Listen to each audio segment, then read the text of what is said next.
being in here. Who's he gonna face?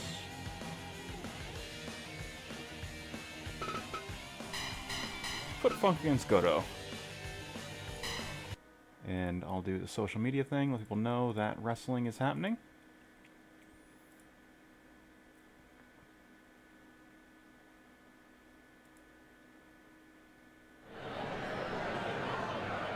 Hoi!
Done it. The internet knows the stream is happening.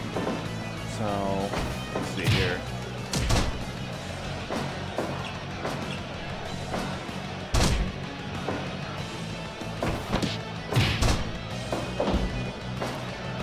Close that so it's not just devouring all my memory.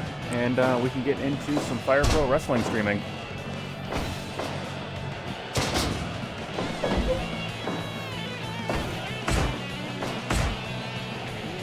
Dory Funk Jr., certainly somebody that's a little bit before my time. I think he was still wrestling when I was getting into it, but certainly past his prime.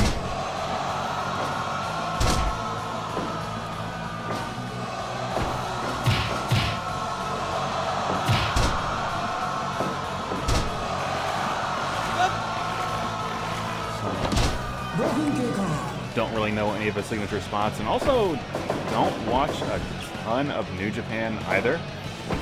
So, like, only see Goto maybe a couple times a year. But right now, just chilling, waiting for the stream to start.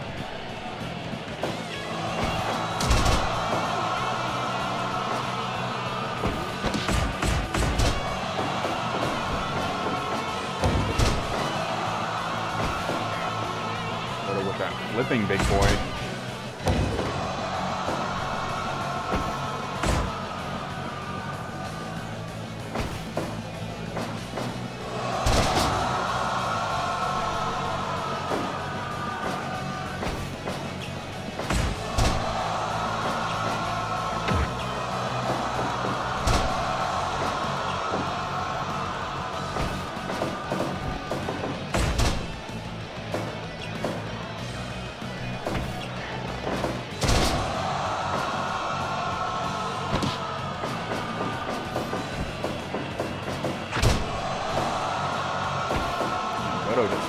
Hunting Dory Funk there.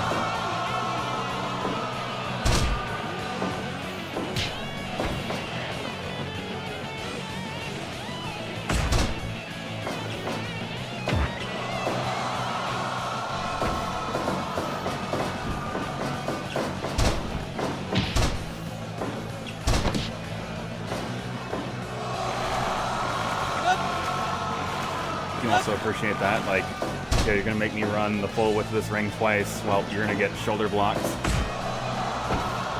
but Dory Funk still has a little bit of gas in the tank. Didn't crumble from that forearm smash.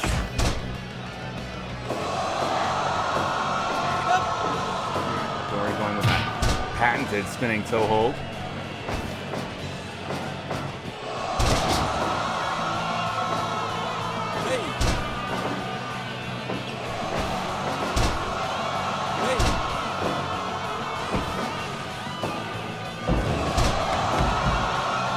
Big Olympic slam to the outside. This is picking up here as Goto just slamming Dory Funk onto the floor.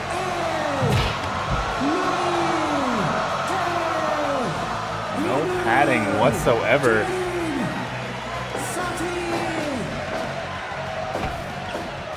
Ooh, hold on, backslide cover, 1, 2. Only gets 2.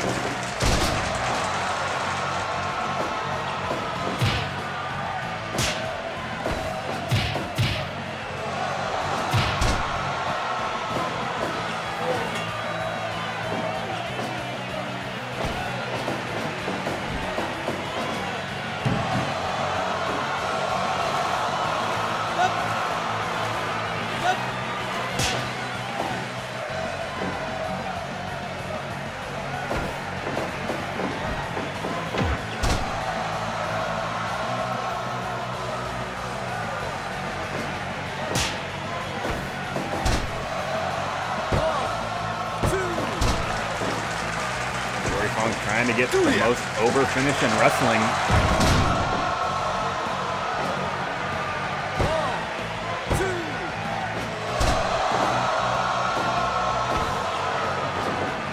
Also good to know that, I haven't really explored the voice packs too much either, that Goto has a Dory.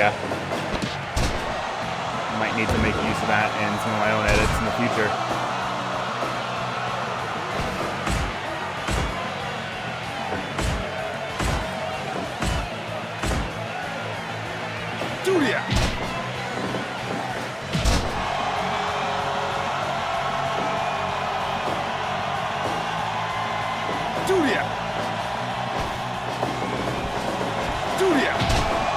Kind of reminds me of the guy, Godfoot, in the English dub of Initial D, who would just say Doria in a, like, very American dad accent. Ooh, that's gotta do it there. Patented spinning toe hold, center of the ring. No, Goto powering out of the hold.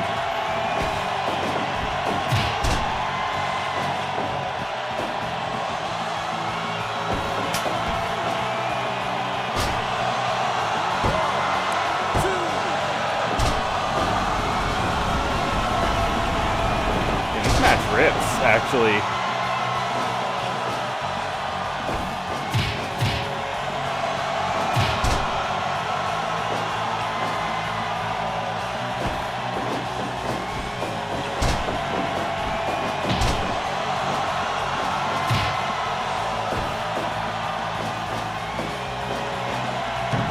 Back body drop to the outside and picking this right back up.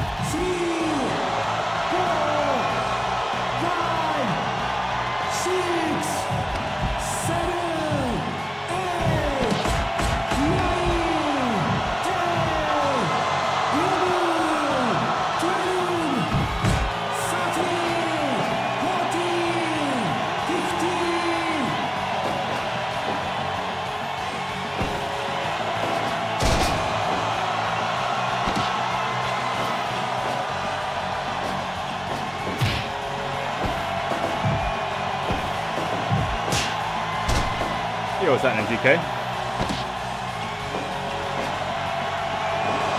Ooh, that has got to be it. Third spinning toe hold of the match. No, Goto still hanging on.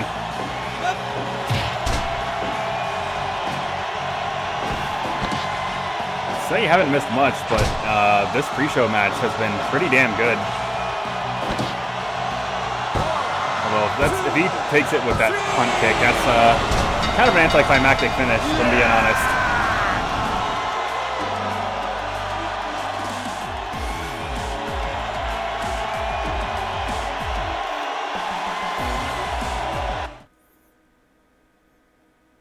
It's like somebody told him to, like, hey, it's time to go home. So they kind of rushed the finish on that one, but is what it is sometimes. It's going to be like that. Let's see here.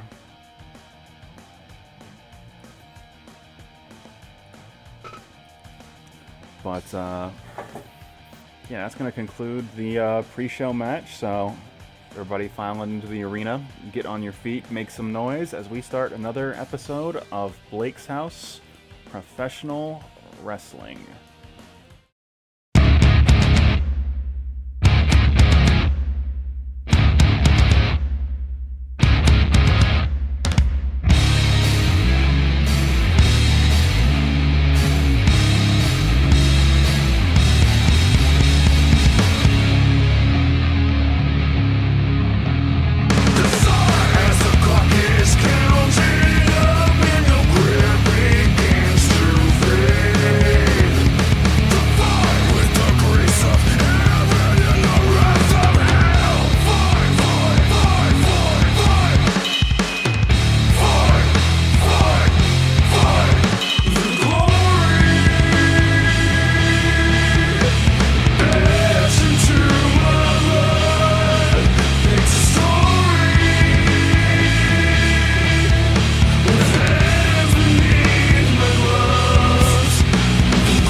Welcome, Blake's House Wrestling fans. If you were tuned in last week, the road to the Knicks Wrestling event is nearing its final destination as Knicks Wrestling Organization Championship has crowned a #1 contender, the Ultimate Opportunist Brad Chad, picking up a victory in Fatal 4-Way action.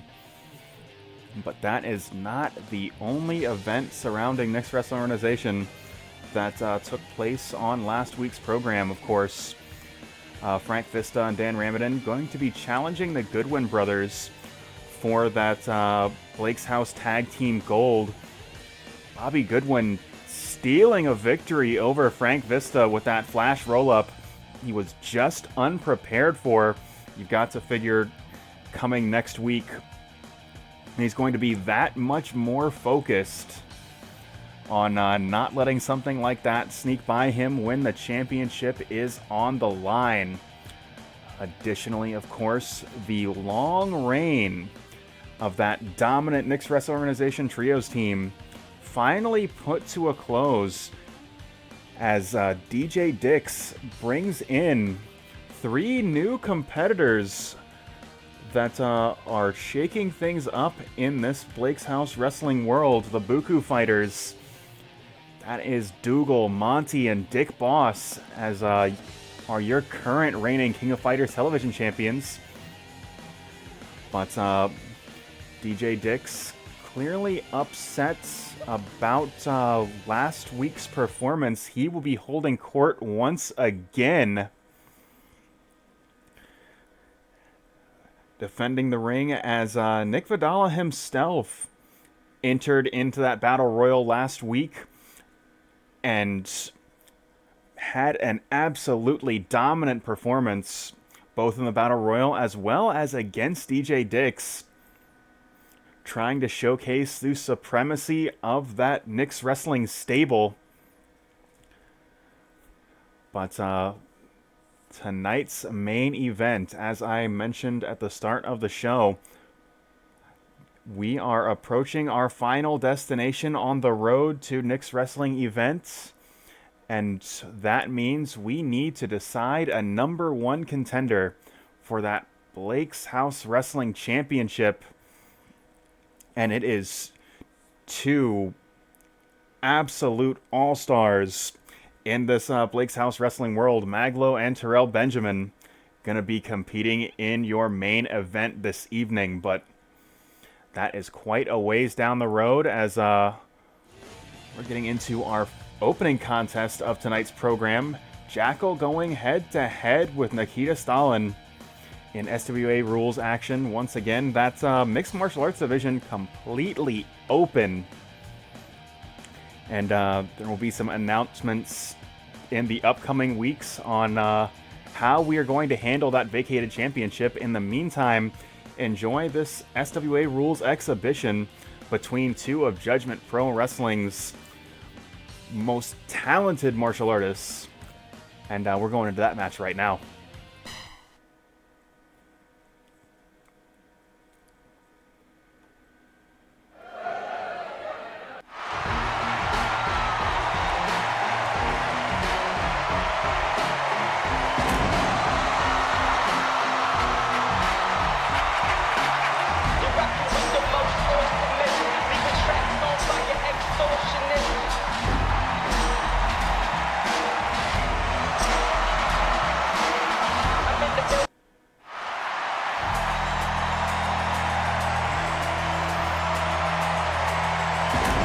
Jackal going to have his work cut out for him.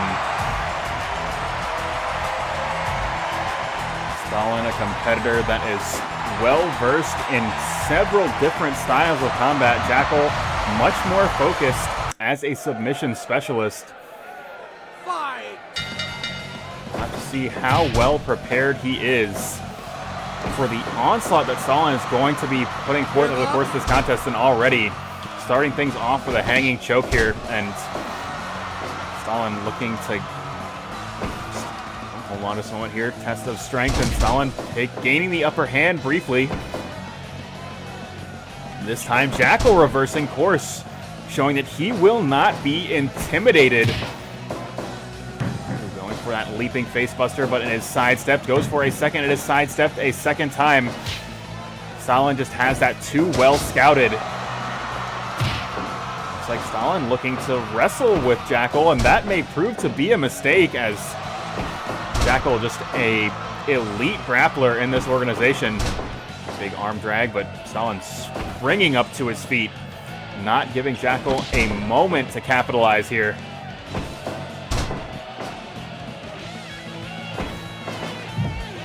Stalin firing into the corner, but fires out of the corner with that heavy right hand.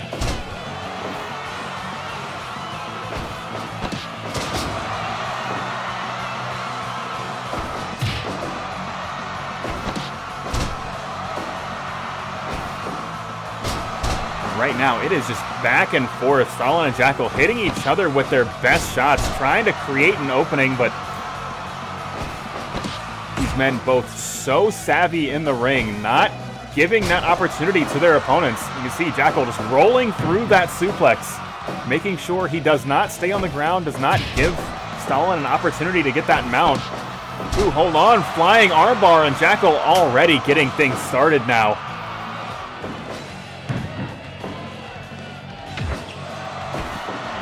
Headbutt from Stalin here. Jackal just trying to slow this man down any way that he can.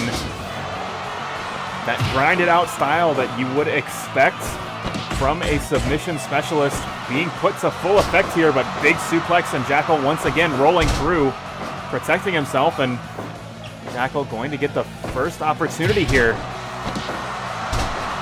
Begins to work on the exposed limbs of Nikita Stalin. Stalin fired into the corner, and Jackal fires himself in the corner, but Stalin just too smart for him, able to escape that corner. Guillotine choke, but Jackal was prepared, able to power out of that hold, and locks on a side headlock of his own. Give up.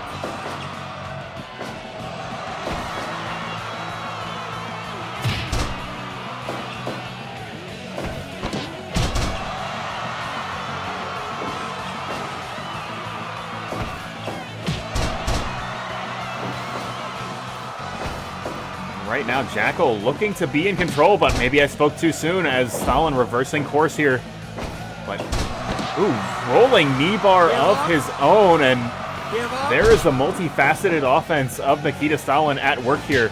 He absolutely is willing to roll with the grapplers, willing to slug it out with the strikers, and is very capable at both. But Jackal going back to basics, locking on that Kimura hold, doing what he does best, and that is disabling his opponents. Give up. Give up.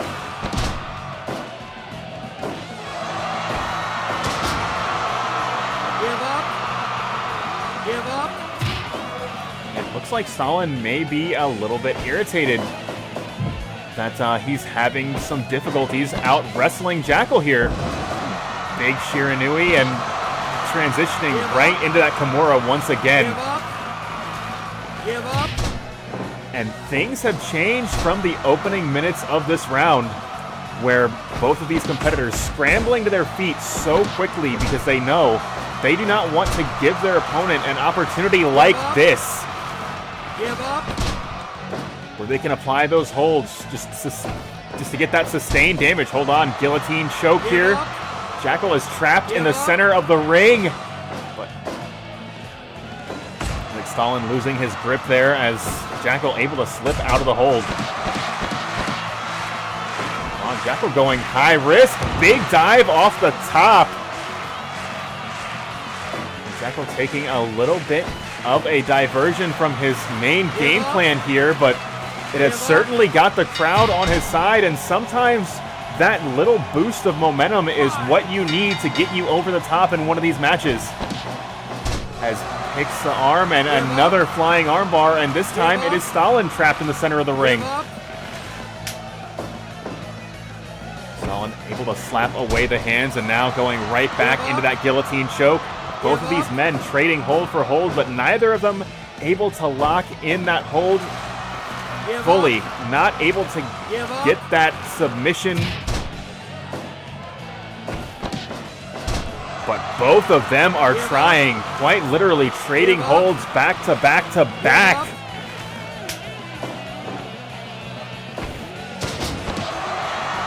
Give up. Give up.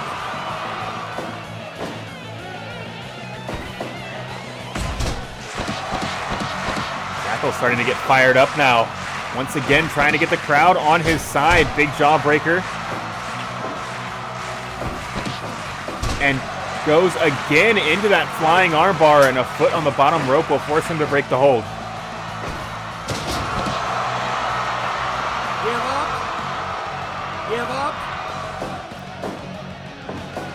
Look how Stalin just wraps his legs around the arm, tries to stretch him out with that crossface. Attacking the shoulder, and hold on just a moment here. Gotch-style neutralizer from Jackal, and that's going to be the first scored knockdown of this contest. And if you asked me going into this match, who would be the one that is most likely to win by knockout, I would have said Stalin 10 times out of 10, but the first knockout or knockdown of this match, as scored by Mario, is going to go to Jackal.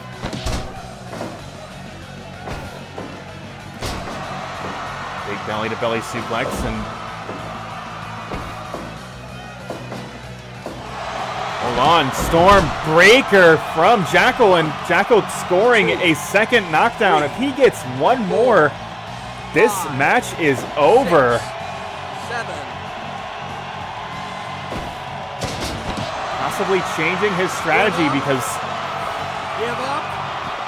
Stalin is such an effective grappler. Rolling knee bar once again, and Give up. Give up. it's only a matter of time before one of these men able to lock on a hold.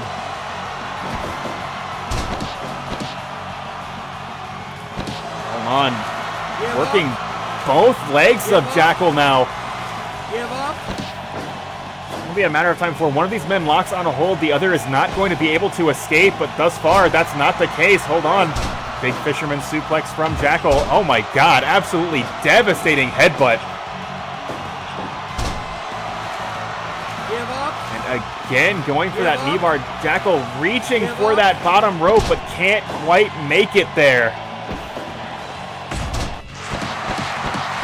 Jackal again asking for the fans in the crowd to support him, to back him up, and that enziguri is going to do it. And against all odds, Jackal picking up the victory by technical knockout. I said that is absolutely not at all how I would have expected this match to go. But the submission specialist of Judgment Pro Wrestling has a few tricks up his sleeve, and he will definitely be bringing those tricks into this mixed martial arts division as we begin to crystallize exactly what the plan is going to be for that vacated championship.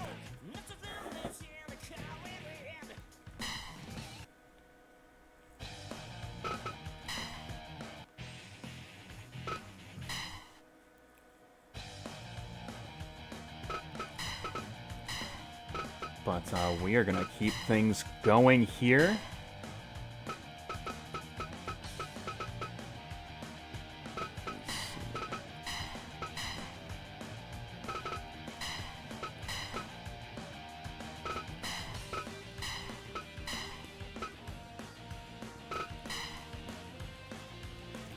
As right now, David missing his chance for that Knicks Wrestling Organization Championship. Finds himself in limbo here as he's going to be going head-to-head with Zero Lopez on tonight's program. Of course, Zero primarily focused on taking down this Dark Hour stable, a stable of James Holloway, Shenjo, and Blake. But Holloway refusing to give Zero a match. So in an effort to keep his skills sharp, he is going to be going against the enigmatic performer that is David Clement, and that match is going to be next.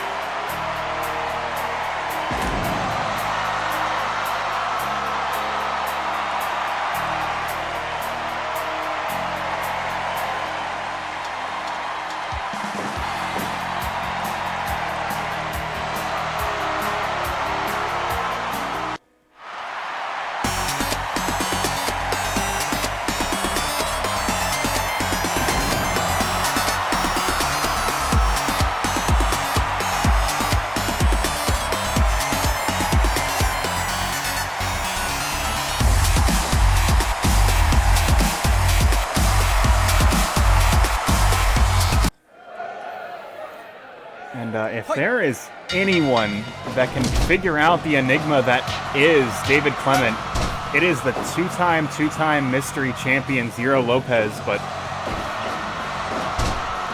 just when you think you've got the answers, David changes the questions, so you're going to have to see how Eric handles this test. Back switch from Zero, and big cutter. You see Zero backed by Sterling, David backed by Princler in this contest. As David and Princler beginning to make a name for themselves in this tag team division. As well as Zero having enlisted Sterling. Ooh, blocks the mount tackle attempt, but David reverses course. Having enlisted Sterling to assist him in his crusade against this Dark Hour group. But right now, his focus cannot be on Holloway. It cannot be on Shenjo. It cannot be on Blake. Because David Clement is too dangerous a man to allow yourself to lose focus on.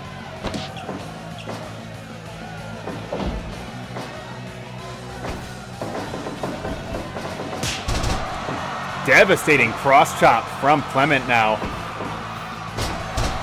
Maybe starting to pick the pace up a little bit in this match. Not only is he picking the pace up, he is ratcheting up the intensity as he pulls a foreign object seemingly out of nowhere. Zero once again blocking that mount tackle, but David has it scouted. As I said, Zero thought he had the answer until David changed the question, and that is going to be the case in every one of David's matches. He is so difficult to figure out what he is going to do next. Zero going for a mount tackle of its own. It is sidestepped, and thumb to the eye will slow this match down once again. And David trying to confuse Zero here. Pick the pace up, slow it down, pick it up, slow it down. And Zero just can't seem to get into a rhythm. Big Mongolian chop, and David once again pulling that foreign object out of nowhere.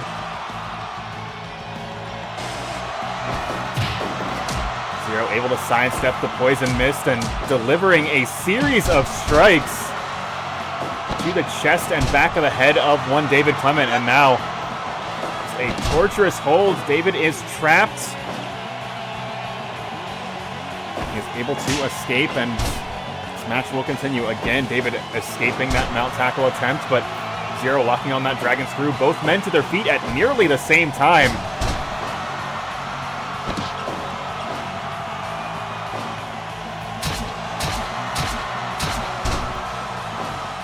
Zero now busted open by that sickle that David continues to employ in this match. And Zero certainly was not prepared for this.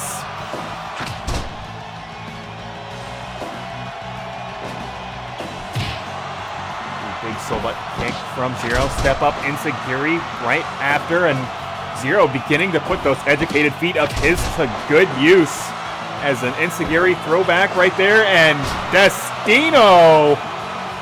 And Zero is going up top. David now dazed, and big shotgun dropkick as Zero travels over 10 feet across the ring. And if Zero was unable to find his groove just a few minutes ago, it looks like he has found it, but David looking to again change the tempo of this match. As big double underhook powerbomb and gets a count of 2. Mongolian chop, and David going high risk now. Double stomp off the top. Double chop, double stomp, and now, hold on, big sit out facebuster once again. Zero looking to cut David off. Big 450 splash. But Zero doesn't seem to think it's going to be enough. And David inclined to agree as a knee to the gut shuts down his offense. And now Zero caught in this gigantic swing, and Sterling watches on from ringside.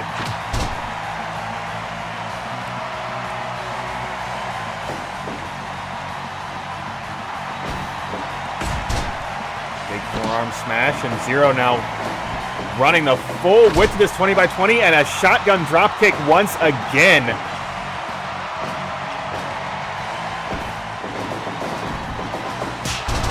Big cross chop from David, that patented Canadian offense, but Zero calling for the end here. Destino! David scrambling to his feet first and able to avoid that Enziguri as well. Big sling blade and a moonsault for good measure.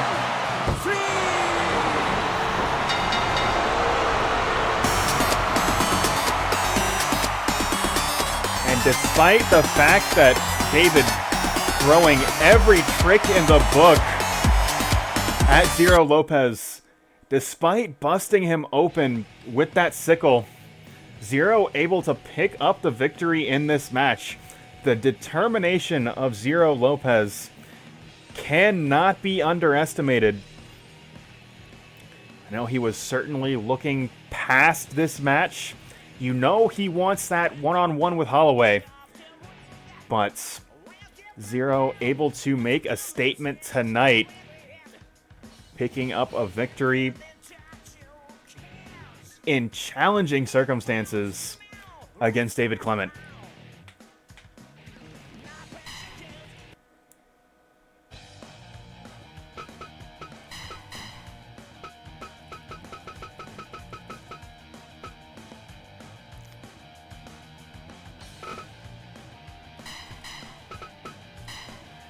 Right now we've got a little bit of tag team action, a little bit of interpromotional action as well.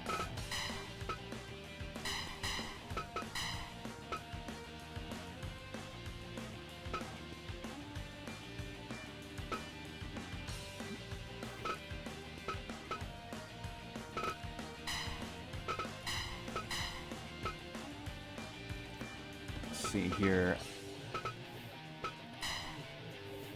As Tyler and the Worzallas taking on Judgment Pro Wrestling's own The Firm. And that match is right now.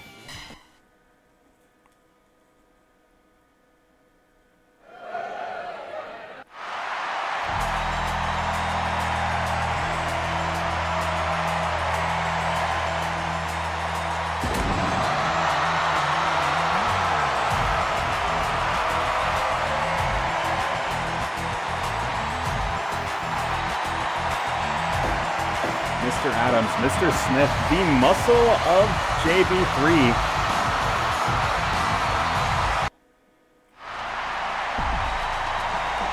Going to get a little bit of action tonight. While certainly Ramadan and Vista are at the top of the mountain in the tag team division. They are going to be challenging for the Goodwins Championship next week. That is not the only tag team championship in Blake's House Professional Wrestling, as Judgment Pro Wrestling has the Chop Shop Championship, and it looks like both of these men taking their time at the start of this match.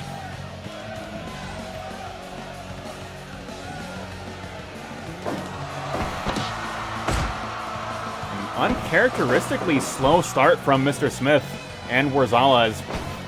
Certainly expect both of these men to be just going in from the jump. Of course, the Firm, the muscle of JB3, noted bar brawlers and the innovators of that Chop Shop format. So that rough style of wrestling certainly in their wheelhouse, but it looks like Mr. Smith looking to take a slightly more measured approach to this match. Possibly respecting the explosive power of Worzalla's elbow drop as he delivers a huge chokeslam in the center of the ring. Looks like Mr. Smith bringing Mr. Adam in now.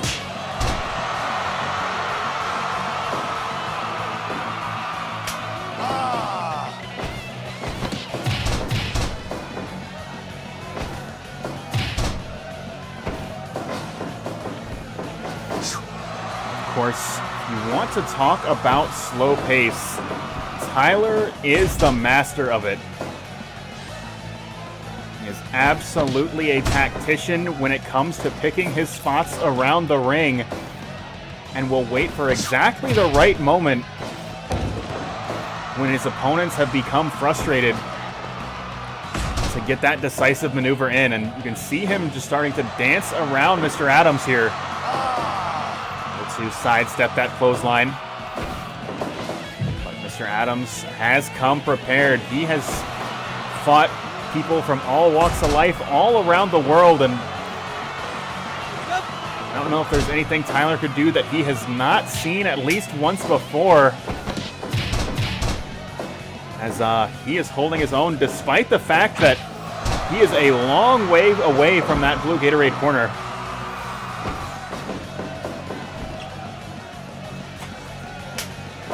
A slight miscalculation from Worzalla, firing Mr. Adams into the ropes, allowing him to scramble into that blue Gatorade corner, get a fresh Mr. Smith into this match.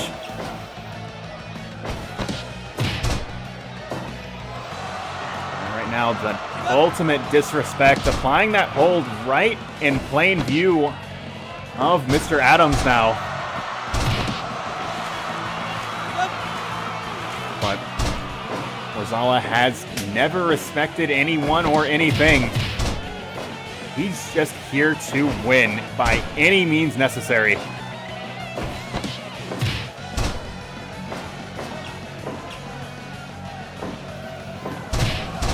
kick to the back from Mr. Adams, and Worzalla in trouble in this blue Gatorade side of the ring. Cover one, but only a count of one as Worzalla able to power out.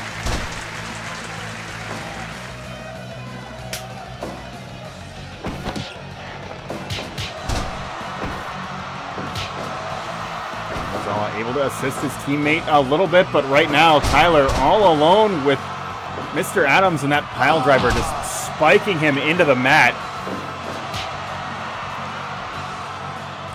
And there is the classic quote, everybody has got a plan until you are punched in the face, and that appears to be where Tyler is at right now. As his plan to keep his distance, his plan to frustrate has been derailed by this Judgment Pro Wrestling team.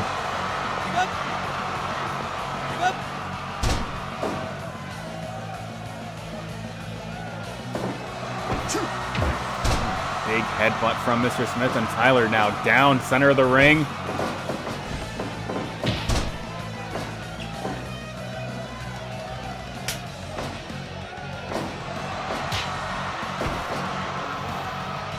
Mr. Smith trying to bring this fight into his own corner, but Worzalla the legal man. But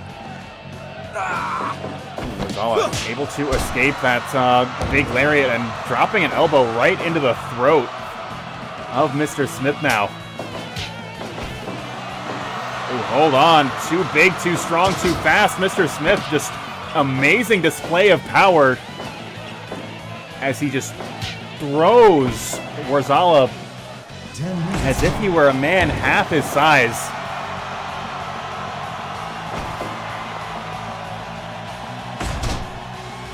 On Worzalla, possibly setting up for that patented elbow drop, but Mr. Adams had it scouted as he rushes to his feet, not giving Worzalla the opportunity. Big lariat is sidestepped by Worzalla, but knee to the gut shuts him down. Cover one, but only a count of one. This match will continue. Big belly-to-belly overhead suplex.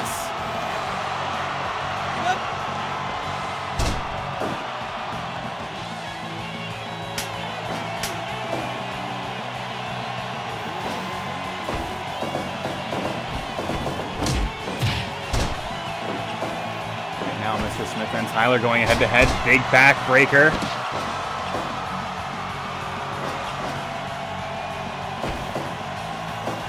Hold on, possibly another pile driver and a leaping pile driver, and Tyler is rushing back to his own corner. Just the shock of that hold may have shaken him up a little bit, and he wants out of this match. Worzalla looking to deliver the patented elbow drop, but Mr. Smith now just has that maneuver scouted. Is well known to everybody in this Blake's House locker room. The elbow drop of Mr. Top 16 is just so absolutely deadly. People are doing everything they can to prevent him from getting an opportunity to hit it.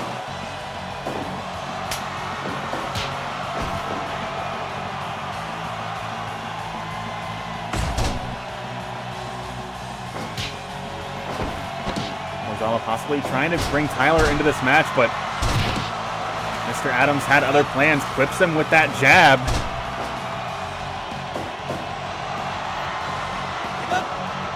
That is going to clear out that orange Gatorade corner. As Tyler looking to assist Worzalla here. Hold on. Big belly-to-belly overhead suplex. Worzalla needs a moment to breathe. Hold on. Series of palm strikes. He goes for the cover here. He's got a chance. No, he doesn't seem to think that was enough. Respecting the toughness of this championship team that is the Firm, and it looks like both men looking to bring a fresh man into this match. And Worzalla caught in that big double power bomb. Hold on, Tyler going high risk. All right, baby.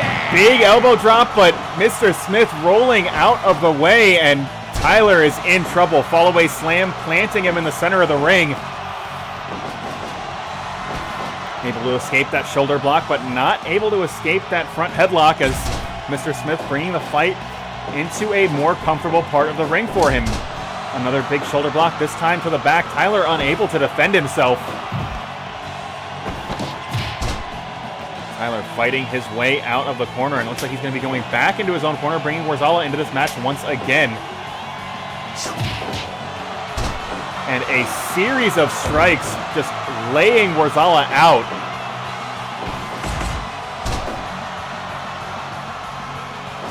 Worzalla measuring his distance, possibly setting up for another elbow drop, but again, Mr. Adams has him scouted, but he's got another chance.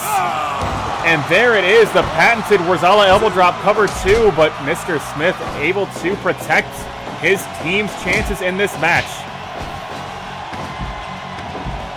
And hold on just a moment. Worzalla sent to the outside, and that's going to open out both aprons. Big belly to belly, and Worzalla getting fired up now.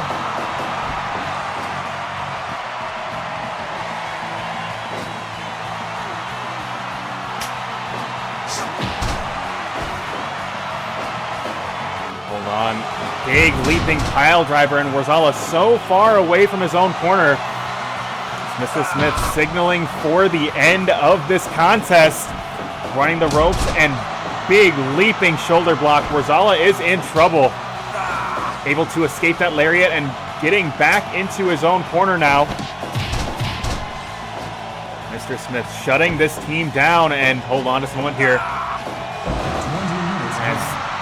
Motion to slam connects, and going for the cover 1, but only getting 1.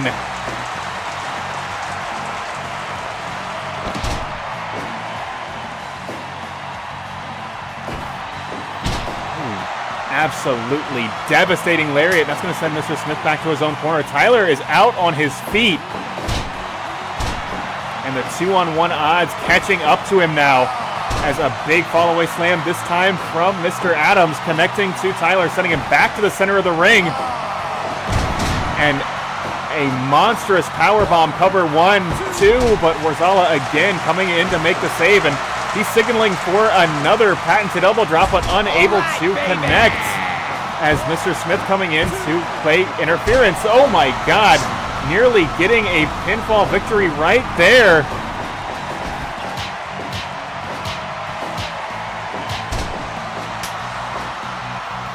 Firm setting up Tyler here. Hold on. And big double power bomb from this Judgment Pro Wrestling team, and Tyler looking to get back into his own corner. He's able to do so, but Mr. Smith fighting his way out of these 2-on-1 situations. Hold on. Has that hold on Mr. Smith locked in. And looks like he's setting up once again for the big elbow drop. But no, Mr. Smith getting to his feet, and lariat just crushing Worzalla. And oh my God! The strength on display from Mr. Smith, nothing short of phenomenal. Hold on just a moment here. Worzalla going high risk as he connects with a big elbow drop.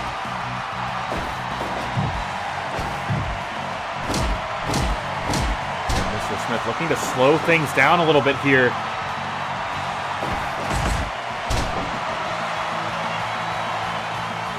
Well, taking a moment to breathe as Mr. Smith trapped in this corner, but not for long. That elbow to face is going to create an opportunity for him to escape. And hold on to someone here. Another massive double power bomb from the firm, and Worzalla trapped so far away from his own corner, so far away from the ability to make the tag, but he doesn't seem to mind. He looks like he's going to do this one all on his own as he connects with a massive elbow drop, that patented Worzalla elbow drop hold.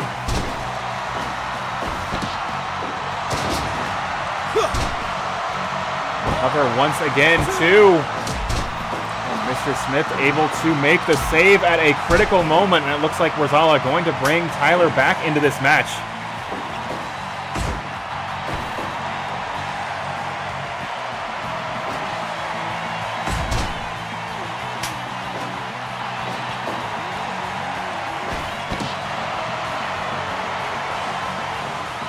Tyler trapped in this bear hug, but Mr. Adams not the legal man, so Harada not going to call for the submission.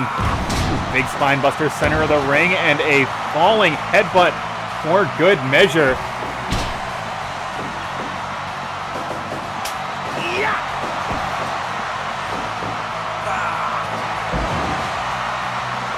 Motion to slam connecting once again, this time on Worzalla, goes for the cover.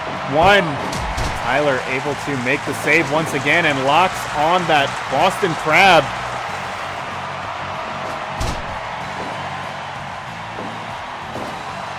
Worzalla swinging for the fences but doesn't find its mark, and hold on.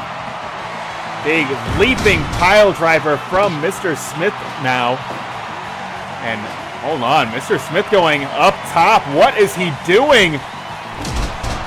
Big flying cross chop, absolutely flattening Worzalla here, but Worzalla getting a hand on the bottom rope, protecting his chances in this match for just a little bit longer. Both of these teams, of course, veterans in tag team wrestling. Both of these teams have been champions in some capacity.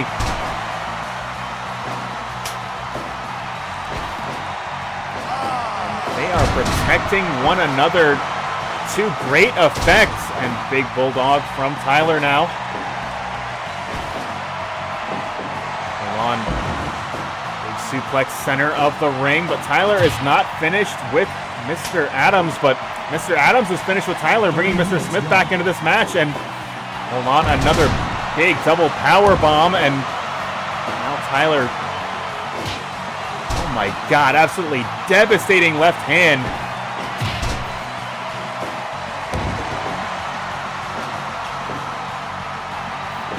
Tyler struggling to get anything going here. Hold on, looks like Tyler going up top once again.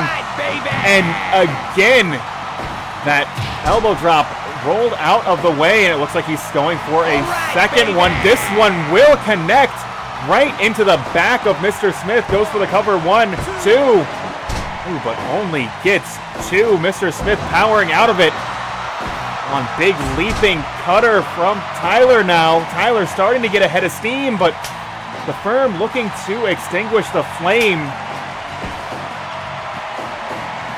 Another big double power bomb, but Worzalla delivering that patented choke slam, possibly setting up for that elbow drop. No, not yet. Will connect and hold on, goes for the cover. This could be it. 1, 2, 3 count fall.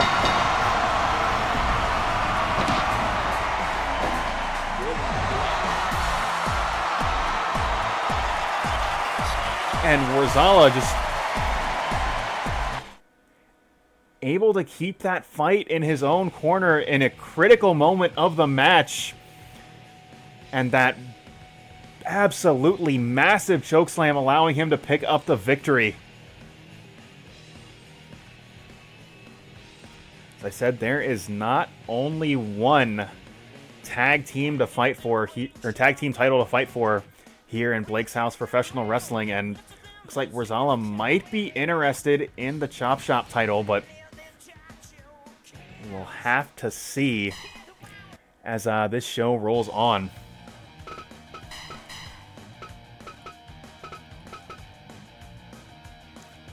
As right now, we're going back to some interstable action. As the enforcer of the Knicks Wrestling Organization champion, Baby Man, going to be taking on Matthew Knapp, and you've got to wonder if Nick Vidala may have had something to do with this matchup tonight. Whatever the case may be, Bartholomew looking absolutely dominant week in, week out, and we will have to see if that streak continues as Matthew Knapp running up against another wall in Nick's wrestling organization.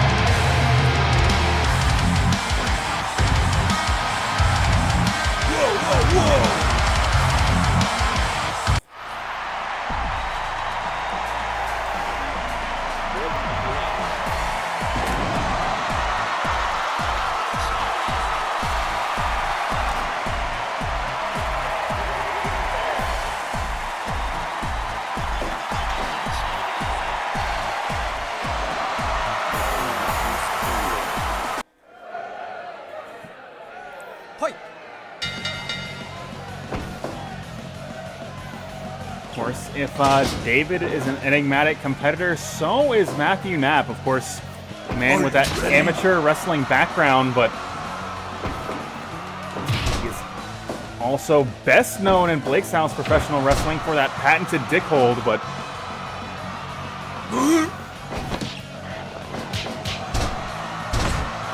got to imagine Floyd Bartholomew not interested in giving him an opportunity to use it. But right now, Matthew Knapp just out wrestling the big man, but just as I say that, pile driver is blocked, and a back body drop will send Matthew Knapp onto the mat. And you see just Bartholomew completely unfazed by that chop to the chest. Bartholomew is just an absolutely colossal warrior. Hold on, mount tackle, and transitioning right into that Kimura hold, but Bartholomew just powers out of it using every bit of strength inside that massive frame. And where one chop didn't do it, 6 chops absolutely will, able to topple the big man with a series of strikes to the chest.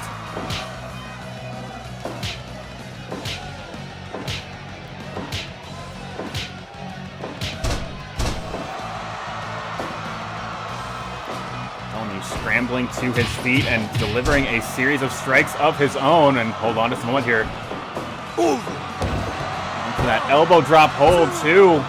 And getting a count of 2 already. Of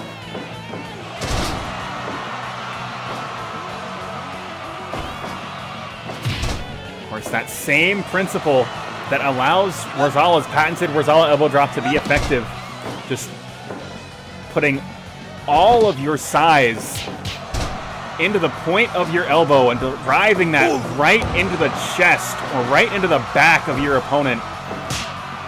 It is just an absolutely devastating hold, but so is this one, as Matthew Knapp already going deep into his arsenal, going for that patented dick-based offense.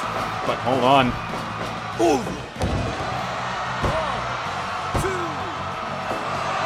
Matthew Knapp struggling now. Very nearly pinned by that elbow drop from the big man, but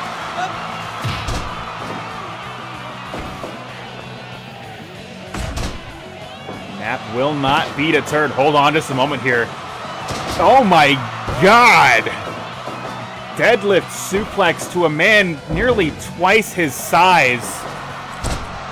And it looks like Knapp is trying to out-wrestle Big Nasty.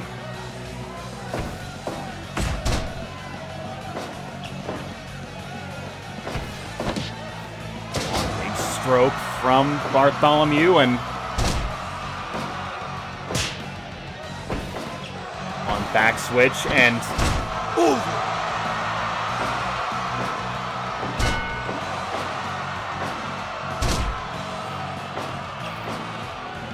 Bartholomew starting to play with his food a little bit here, and that could be a mistake, as you are always one clean strike, one clean submission hold away from picking up the victory.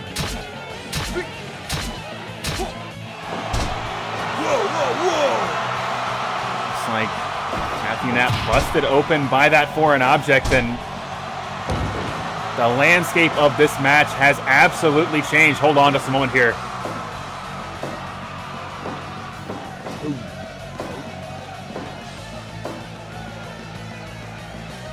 And a 400-pound worm chop and another series of chops just flattening Matthew Knapp now.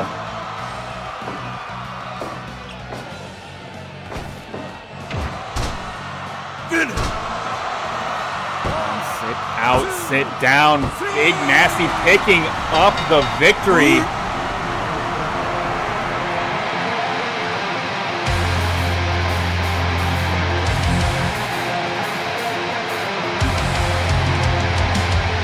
It's still so unclear what is going on in the back of that Knicks Wrestling Organization locker room. Exactly why it seems that Vorzalla seems to have it out for Matthew Knapp, but week in and week out, he's fed to the wolves, and this week it was the enforcer, Floyd Bartholomew.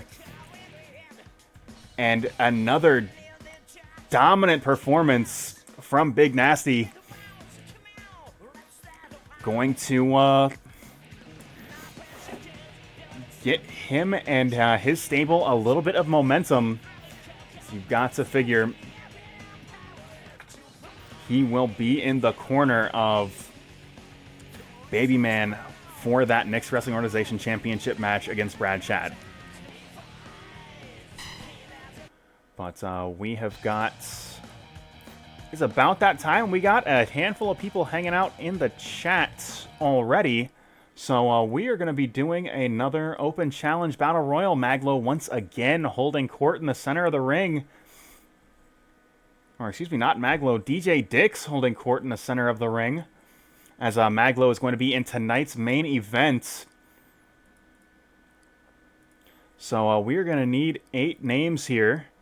And I already know one name that wants to be at the top of the list, and that is going to be the Prince of the Battle Royal. Maybe the Duke of the Battle Royal.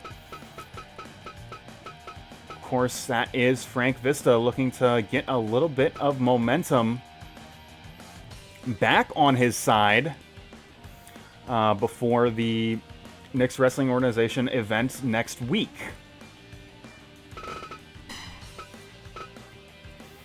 And do appreciate that, Nick. Like, there's a couple things I maybe want to move around a little bit, but yeah, kind of what I envisioned was, like, he's got a bunch of headbutts in his move list, so I think that's, like, what he's going to go for sit out, sit down after, like, as his main sequence, but I've got some secondary finishing sequences, and then that was the main changes I made. I'm still going to tweak a little bit of stuff. But his matches feel a lot more competitive out of the couple matches I tested before going live tonight.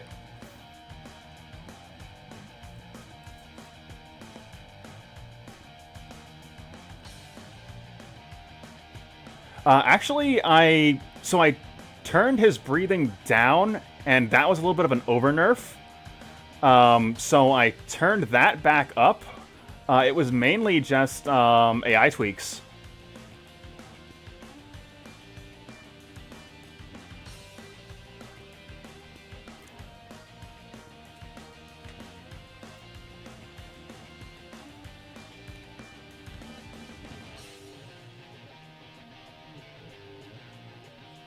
But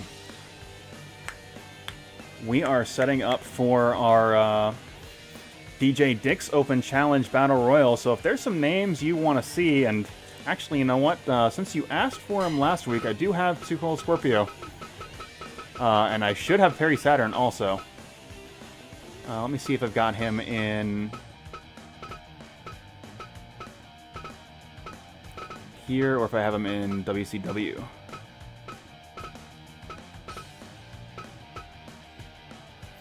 I might have him in WCW.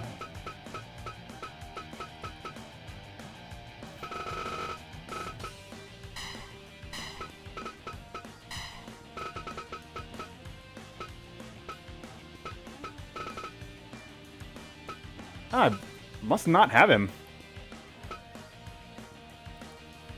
So, Mr. 5-Star is seconding tonight.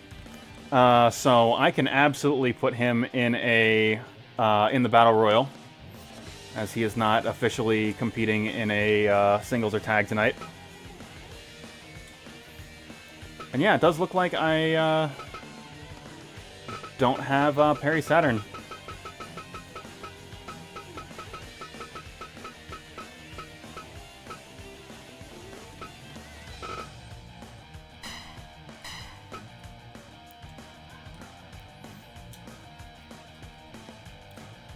Let's see.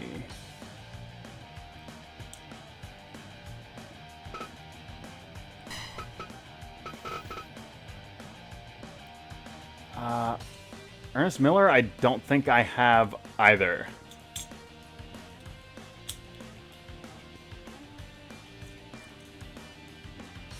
I know I don't have Disco. You gotta remember, Nick, I was a WWF guy in the 90s, so I am missing a lot of WCW guys. Not to say I can't get them. You want to see Jordan? We can put Jordan in there. And honestly, is Blake booked? Blake is not booked tonight, so we can do both of those guys.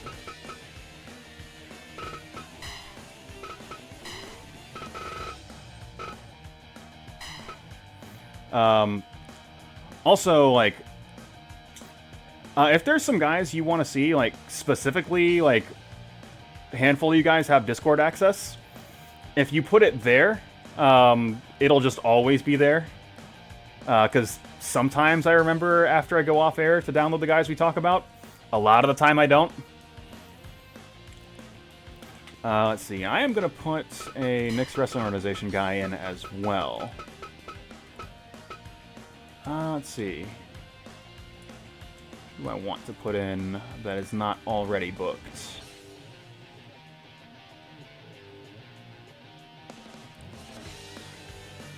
You know, actually, I think the Rapture could go in. Because he's going to be holding court with the Open Challenge next week. But in the interest of keeping the Knicks Wrestling Organization wants to show supremacy going into the pay-per-view, I feel like they would put the Rapture in here.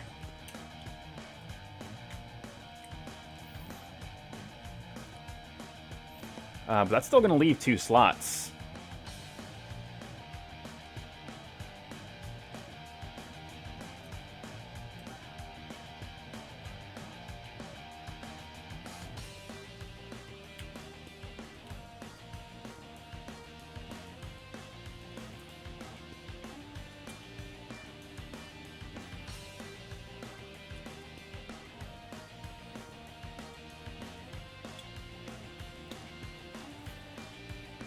Let's see.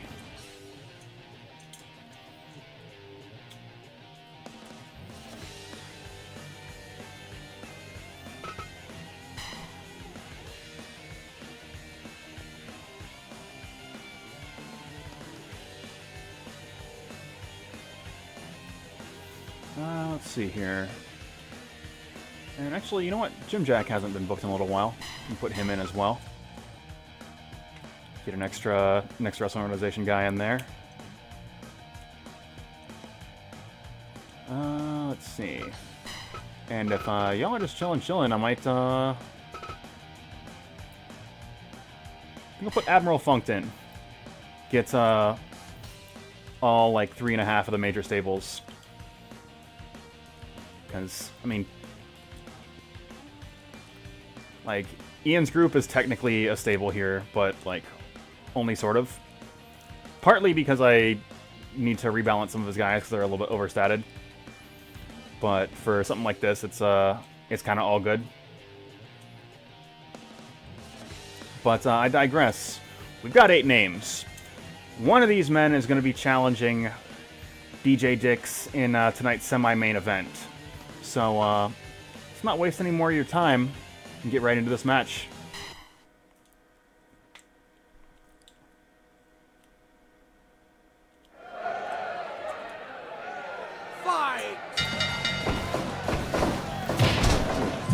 a look in the center of the ring. Frank Vista and the Rapture going at it to start this thing off. And hold on, no.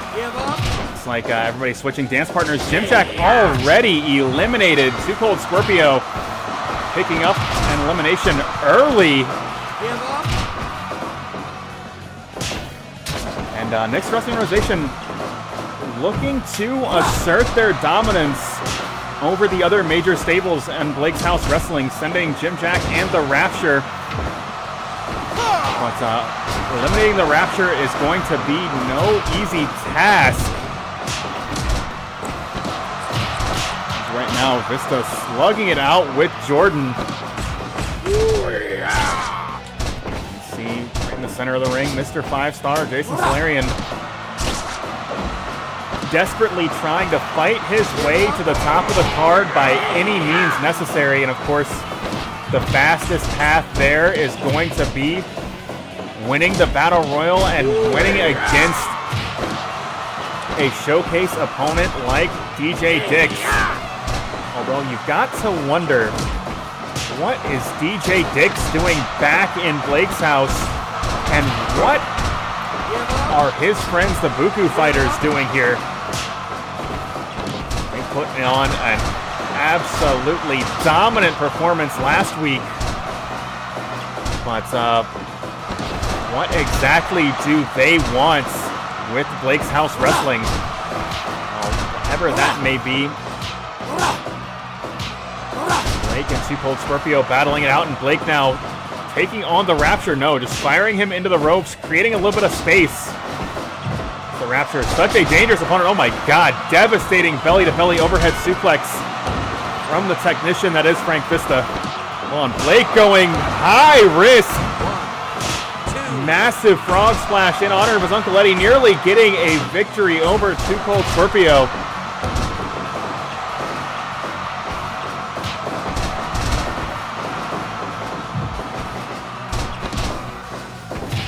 Jordan just a little bit too late to... Hold on just a moment here. Admiral Funk just delivering punishment to Too Cold Scorpio here.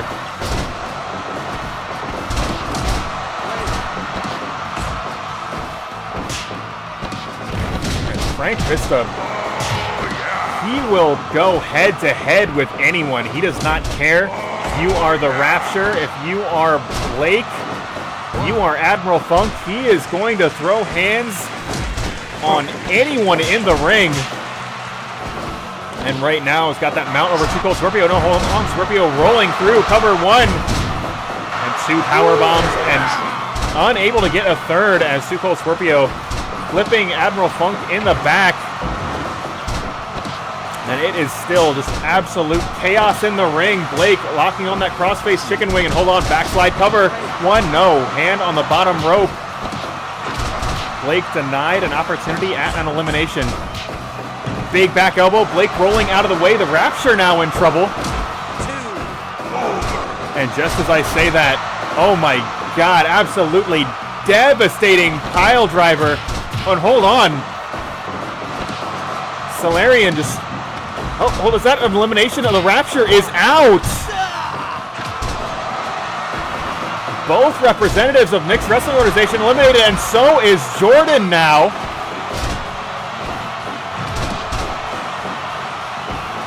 And from 7, we are down to 5 in such short order.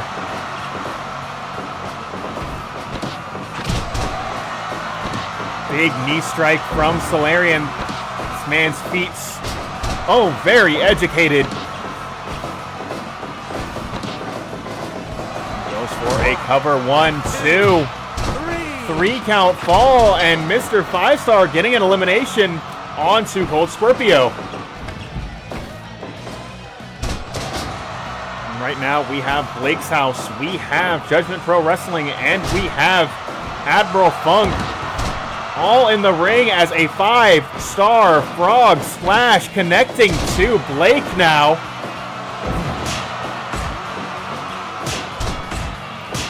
Blake locking on that figure 4, bridging as well, applying additional pressure to the knee of Solarion. But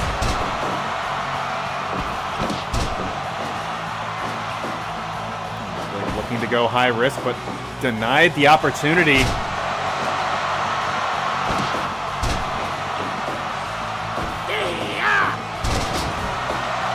Oh my god, big frog splash from Blake, and it looks like he's going for a second one.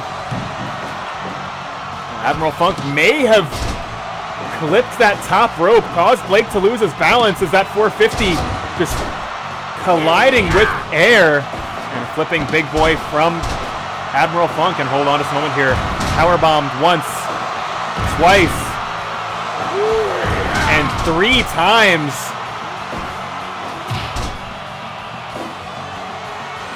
One pin attempt from Bishop too, but only 2 as this match will continue. Big sandwich enziguri.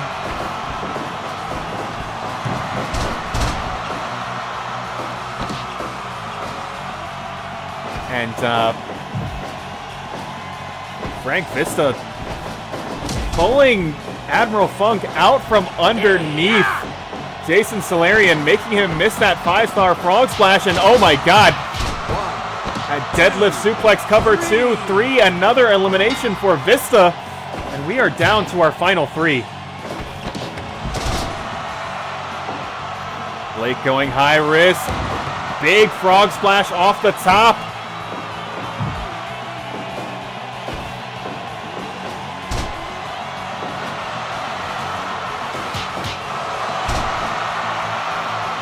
And Admiral Funk taking it all in, trying to take these men on a ride. Hold on, cover. Doesn't even get a count of 1. Hold on just a moment here. Absolutely picture perfect German suplex, but a foot on the bottom rope will shut that down.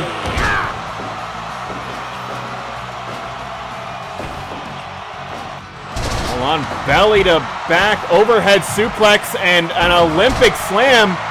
Frank Vista, the Duke of the Battle Royal, looking to pick up the victory here.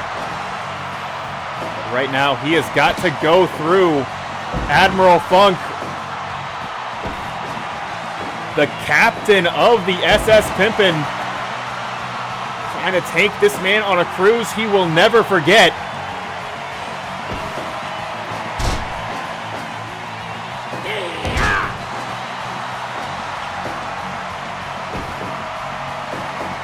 On a gun stun from Ian Bishop. This could be it if he goes for the cover. No. Vista is dazed. Hold on. Big pile driver and another deadlift suplex, and Ian Bishop is in total control. But that control can vanish in an instant, particularly when you are going head-to-head with Frank Vista, a man that has got more eliminations in Battle Royals than any other competitor. And just like that, Frank Vista victorious in tonight's Battle Royal contest.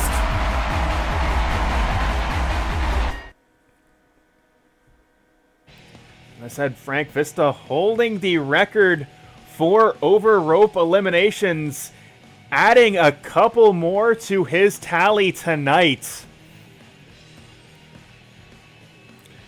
And Frank Vista will be facing DJ Dix in tonight's semi-main event.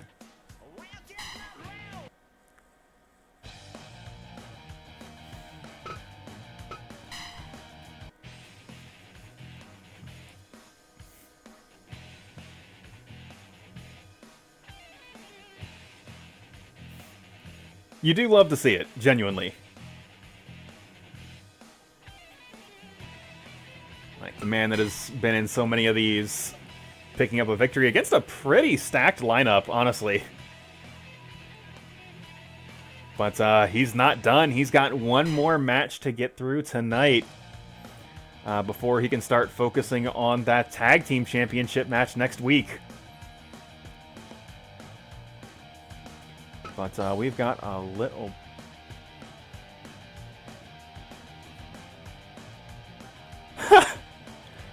Honestly, yeah.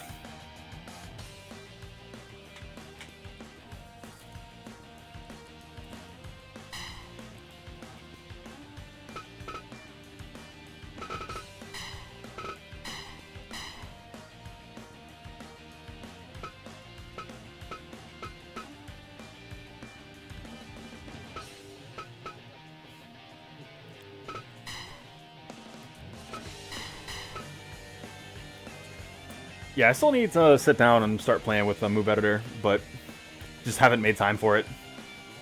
But right now we've got the yeah. But I mean, also, like, you can still do stuff with that. Let's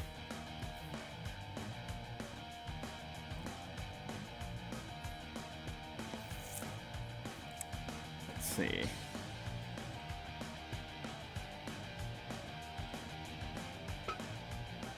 Plus, I can use that to set up dives and shit. Although I don't know if he's really a dive guy. But I digress. Right now, the Blake's House Wrestling Singles Champion in tag team action going up against the Sinners. Yeah, it's true. Characters' styles can evolve, as it turns out. Of course, we're going to be seeing Laz Cobb in singles action next week, but an extra treat to see the champion in action this week going head-to-head with a well-decorated tag team.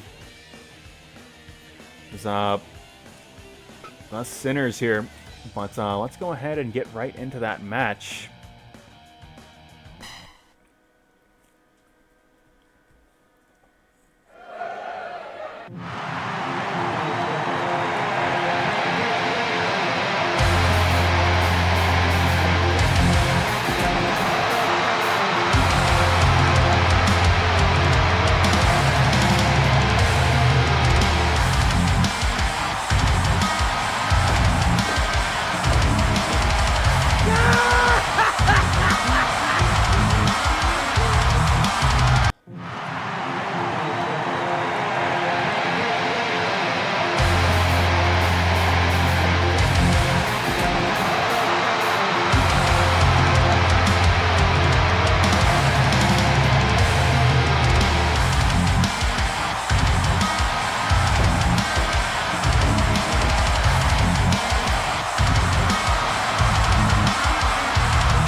And the champion, Laz Cobb, certainly has her work cut out for her tonight, as the Sinners, so well known for picking their opponents apart piece by piece, although Laz Cobb certainly a specialist in that field as well.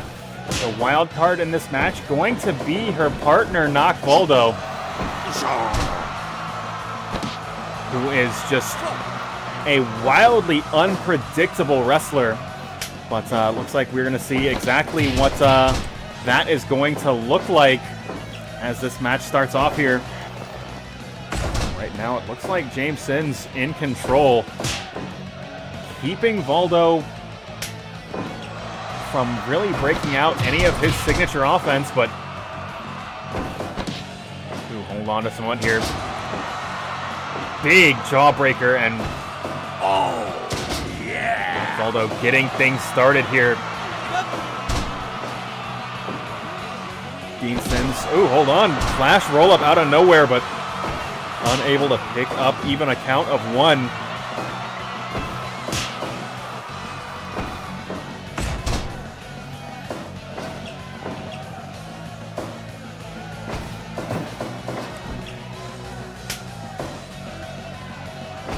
Now, this is not the first time we have seen Nock Voldo and Laz Cobb tag together. Of course, that is nowhere near the level of experience the Center is a team that have been together their entire lives. But this Voldo and Cobb team starting to get a little bit of cohesion.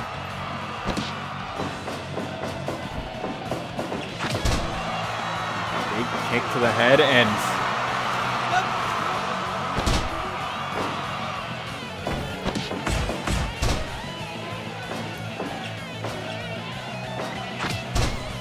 right now, James Sins and Laz Cobb just trading blows, trading holds. Both of these competitors jockeying for position, trying to gain the upper hand. And this might be the opportunity the Sinners need, as that's STO and suplex just planting Cobb right on the mat, but Cobb going right back to the outstretched leg of Dean Sins. Yes! Sandwich Insagiri, and now once again Nock Voldo in control, but no. Dean Sins able to reverse course here. And again, the plan to just shut Voldo down, not allow him to really get started with that explosive offense he's known for.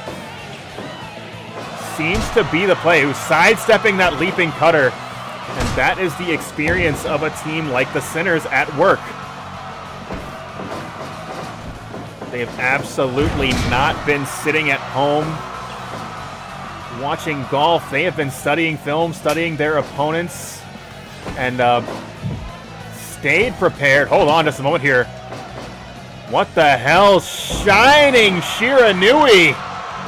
Or Impact Shiranui, excuse me.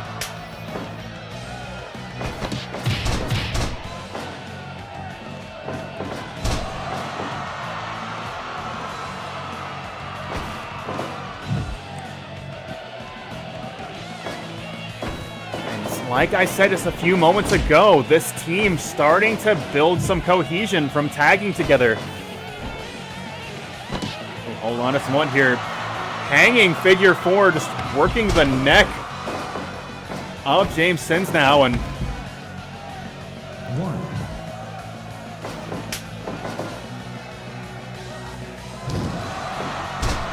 Nock Voldo just being outmaneuvered by James Sins. This team seems to have put a great deal of effort into their strategy of this match in shutting down Voldo's offense. Oh, yeah!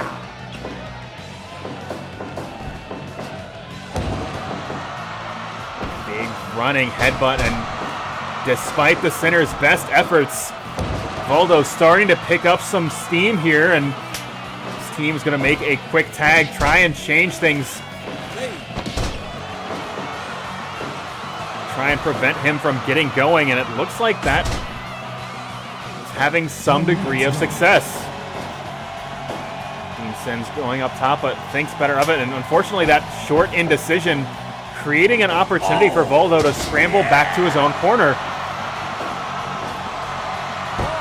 And once again, the tandem offense of this Voldo Cobb team on display. The big jawbreaker center of the ring, and hold on. Cobb just working the arms, the neck, the legs, just every limb a target for her. As she rolls through, triangle Lancer, and James Sins able to come in and make the save at a critical moment, and high and low, Cobb caught in the unblockable, and now the Sinners dragging her quite literally back into their own corner.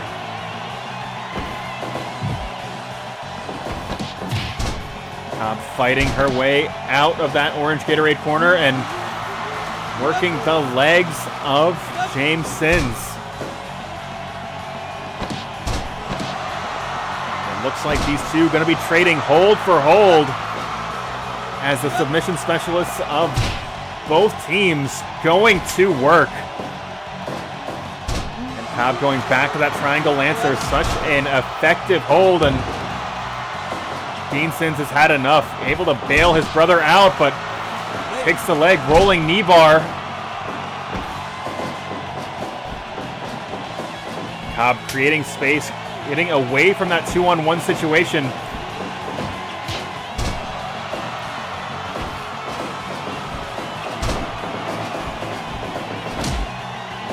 Slight miscalculation from Voldo, and that's going to cost him a lot as he is fired into that orange Gatorade corner.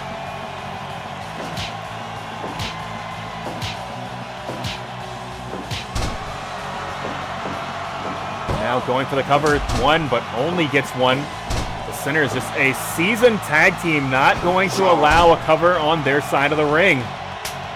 At least certainly not one that's uncontested.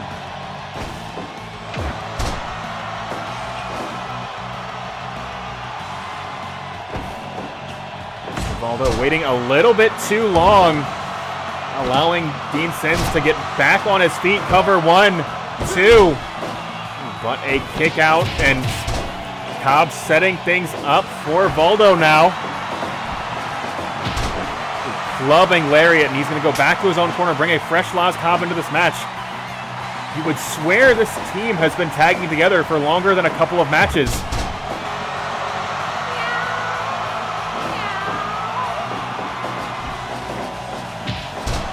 Running big boot right into the back, and Dean Sins going to go back to his own corner, bring his brother James into this match.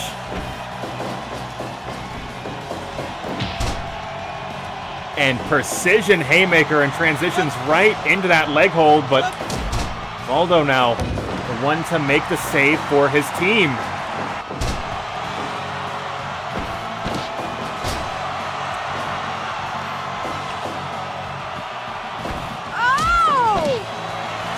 Kicking the leg, rolling knee bar, and it is a long way to go for Dean Sins to come in and make the save. Ooh, hold on, flash rolling knee bar, and there is no way Laz Cobb saw it coming.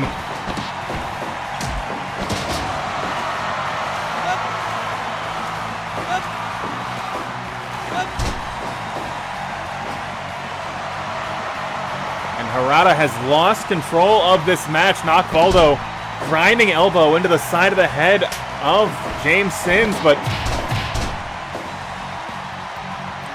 Cobb looking to bring a fresh Voldo into this match, and a series of kicks. Dean Sins getting fired up, but merry-go-round hold, but a foot on the middle rope will break this up.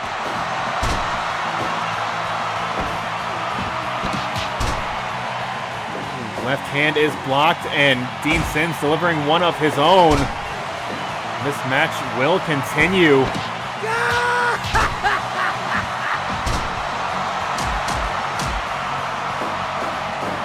And just an absolutely punishing series of strikes. Need to put Dean Sins on the mat, and hold on, another merry-go-round hold, cover. 1, 2, 3 count fall.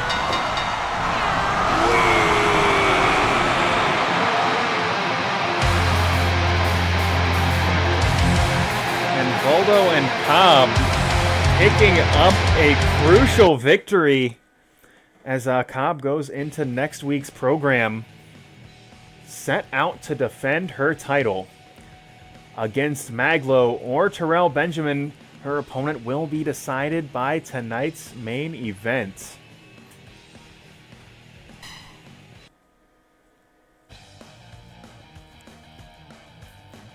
But we are going right back into some more tag team action as the King of Fighters television title set to be defended. And this time it is going to be against the combined might of Team Daytona, Antonio, Drew, and Kowalski.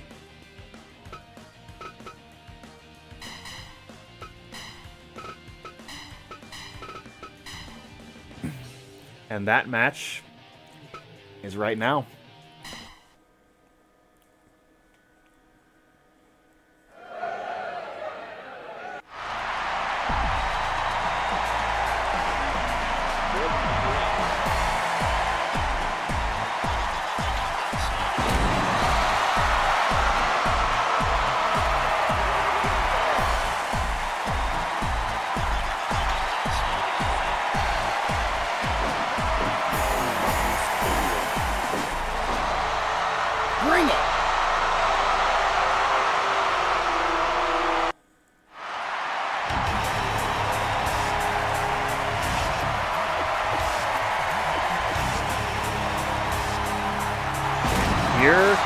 The Buku Fighters, team that made their debut in this match last week and took out one of the most dominant tag teams in Blake's House Trios division history. But Got to imagine this Daytona team unfazed, unintimidated. As Antonio coming out strong against Dougal.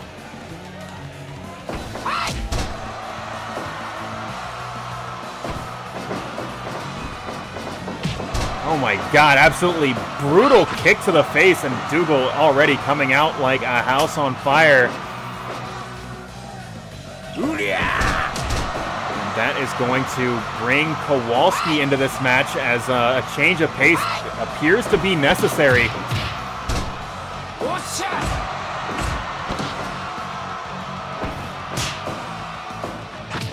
And series of strikes from Kowalski now. As he is beating this kickboxer to the punch time and time again.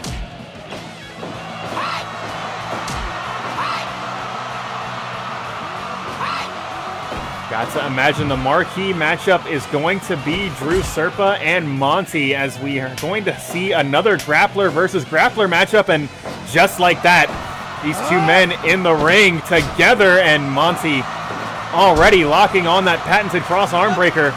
And Drew is in trouble already.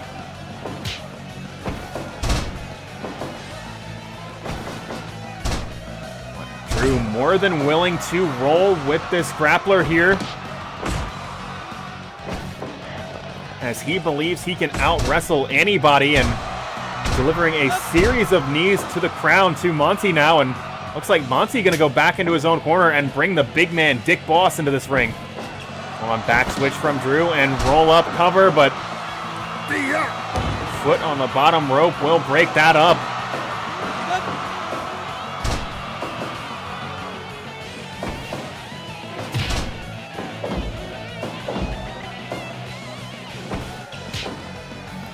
And Drew measuring his distance with that patented open palm strike. Antonio calls that maneuver the three-frame jab, as it comes out so fast you were unable to react to it. But hold on, Dick Boss going up top early and thinks better of it, as Drew making his way back into his own corner.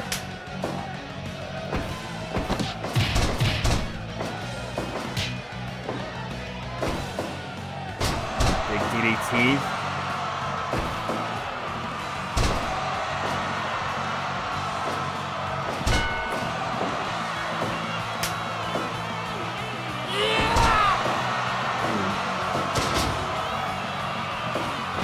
Somehow, someway, Kowalski avoiding that Tony John knee strike from Dougal. That maneuver is absolutely fatal.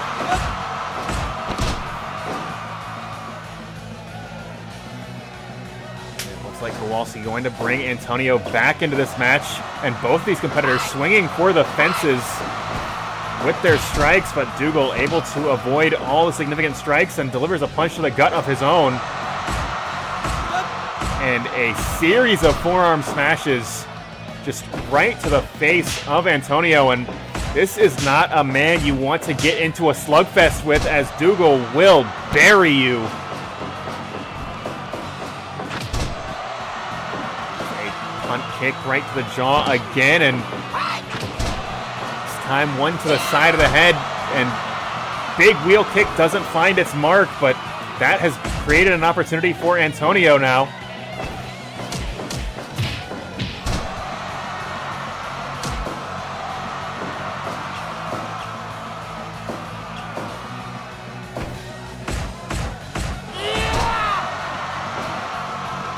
Antonio going back to his own corner. He has had enough of the striking abilities of Dougal, but it looks like Dougal going back to his own corner as well.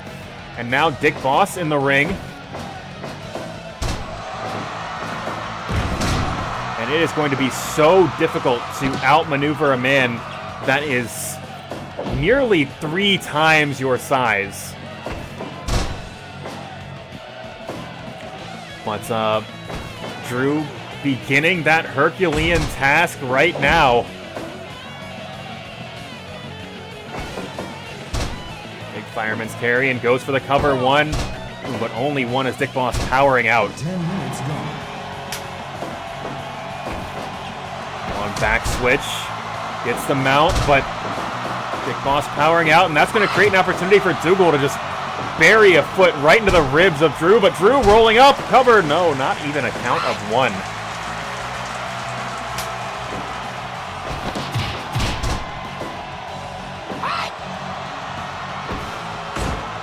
Big forearm smash from Dougal, but palm strike and a big low roundhouse from Kowalski, but Dougal is to his feet first.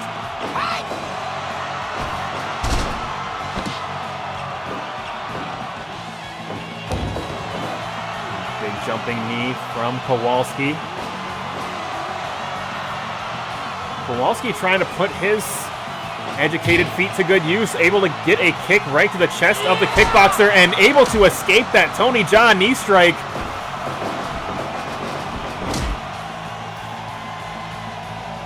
Like I said, that maneuver is just so very deadly.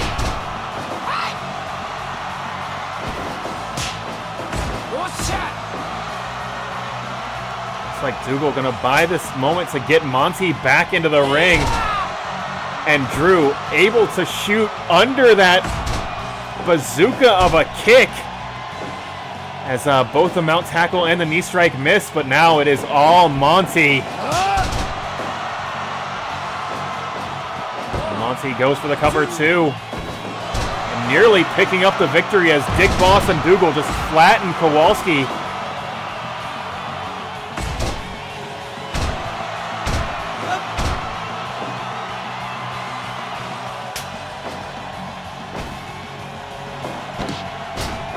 STO and sweep, and this is going to set Antonio up nicely here. A series of kicks shutting Monty down.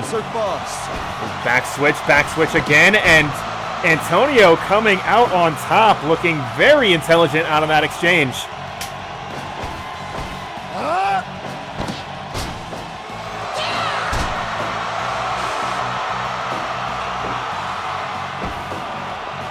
Dougal now getting amped up. He has got the power, but Antonio looking to turn this man's lights off.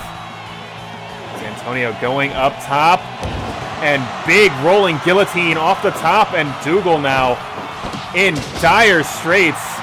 Big flying head scissors. And that's going to clear out both aprons.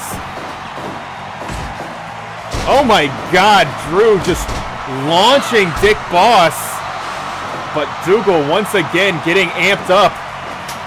Looks like he is going to go back into his own corner, and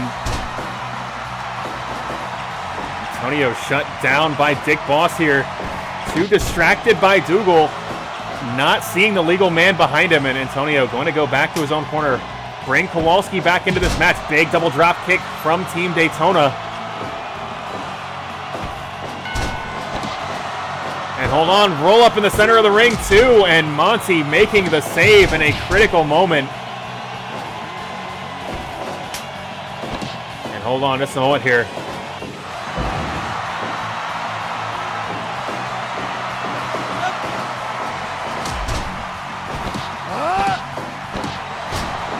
And Harada has completely lost control of this match as Drew just strangling the life out of Dick Boss. And hold on just a moment here. We are going high risk. What has Kowalski got planned? Well, whatever it is, oh, it is going to be pain for Kowalski as Dick Boss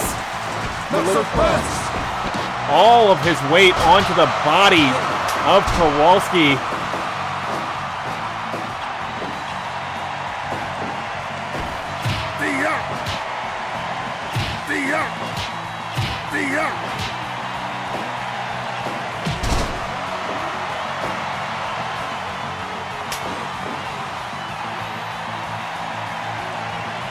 Unable to shut down Dick Boss, unable to keep him from his own corner, and now Dougal back in this match. Dougal measuring his distance, but taking a little bit too long. And that has created an opportunity for Serpa to lift and drop Dougal right to the mat. Ooh, hold on, Dougal escaping the hold, and now a boot right to the ribs of Serpa once again, and hold on, this could be it. And there is that devastating bazooka of a knee strike.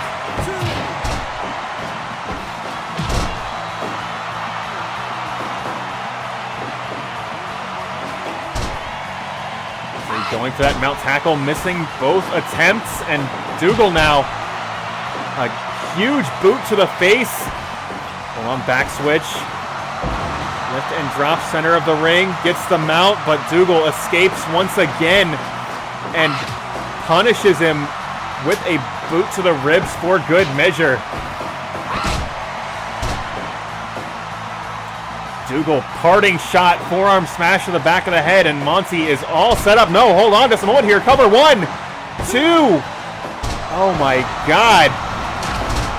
Some slight indecision. Hold on, cover once again, 2, and Dougal this time more than prepared to break this up. As an STO and suplex absolutely flattens Drew now.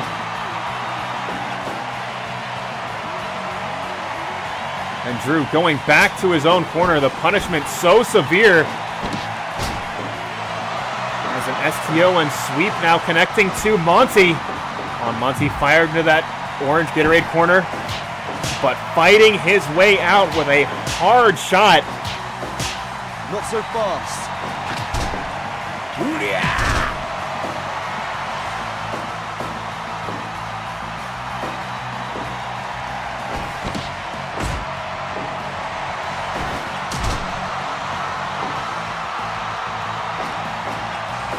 Sweep taking everything out of Antonio, as Monty able to get to his feet first, and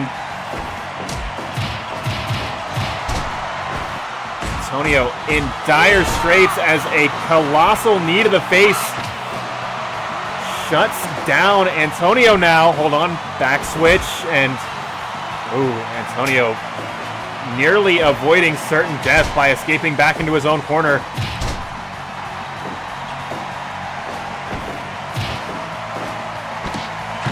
Big shining axe kick, but Steven unable to capitalize. He's just lost too much blood, taken too much punishment. Hold on, cover 2. Dougal able to kick out of that pin attempt, and now delivering a series of forearm smashes, but a foot on the rope will save him, as a big Pele kick creating an opportunity here. Big tornado kick, and now Drew in excellent position, delivering a series of forearm smashes to the kickboxer. Turnabout is fair play, my friend. As Dougal has been eliminated.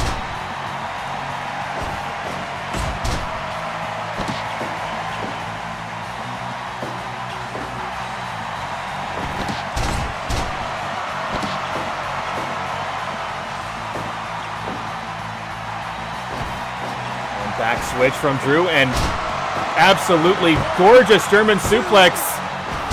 But Dick Boss still has a lot left in the tank, my friends, but Drew is more than willing to see how far that will go. Hold on, series of strikes to the head, but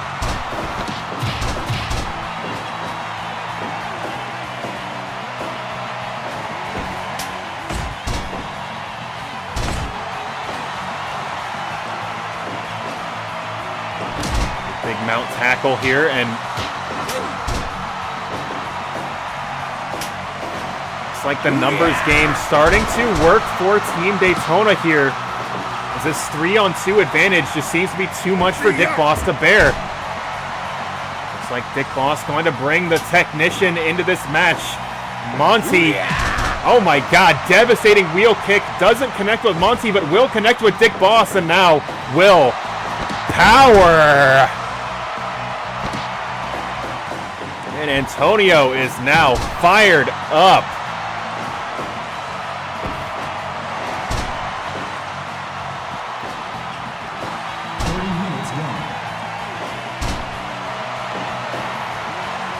Not so fast. One big flying armbar and an elimination for Monty. We are back to 2-on-2.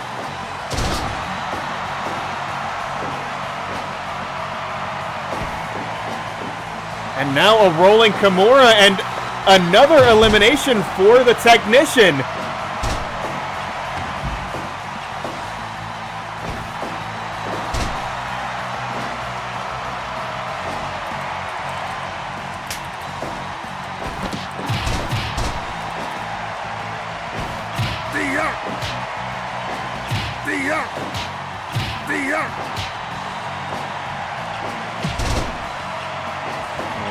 Be experiencing some technical difficulties and is unclear at this point.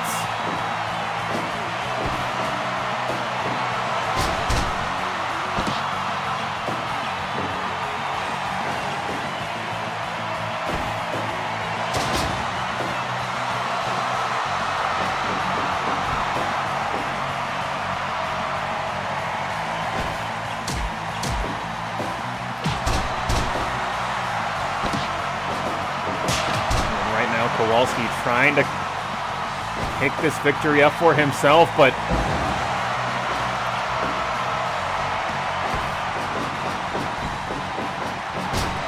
big back body drop from Dick Boss.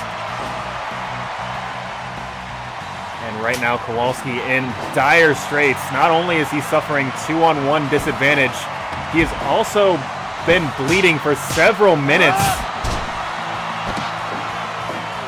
That has got to be taking its toll on him. Monty now running the ropes. Ooh, Kowalski scrambling to his feet, but unable to escape. He thought he could get away from the armbar by getting to his feet, but Monty able to sneak one in on him with that flying arm bar, and Monty getting 2 eliminations at critical moments in this match. Able to reverse that 3-on-2 situation.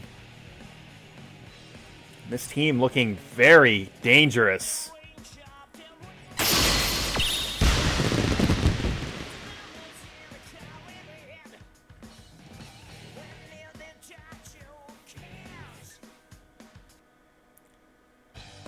So it is going to be very irritating if that match was like choppy or just off for some of it. Because actually that was a pretty good match. At the same time, yeah, I can't control when my internet is shitty. Because sometimes your internet's just shitty.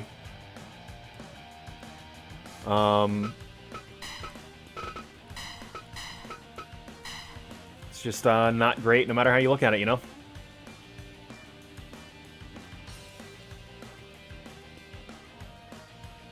Do very much enjoy the finish of that match, is because like one of Monty's finishing sequences is float over DDT, armbar appeal, armbar.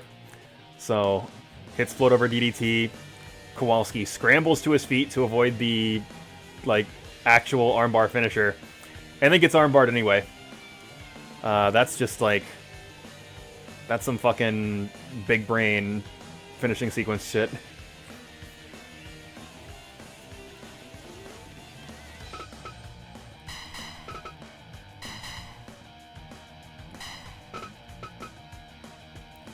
But we've just got a couple matches left tonight.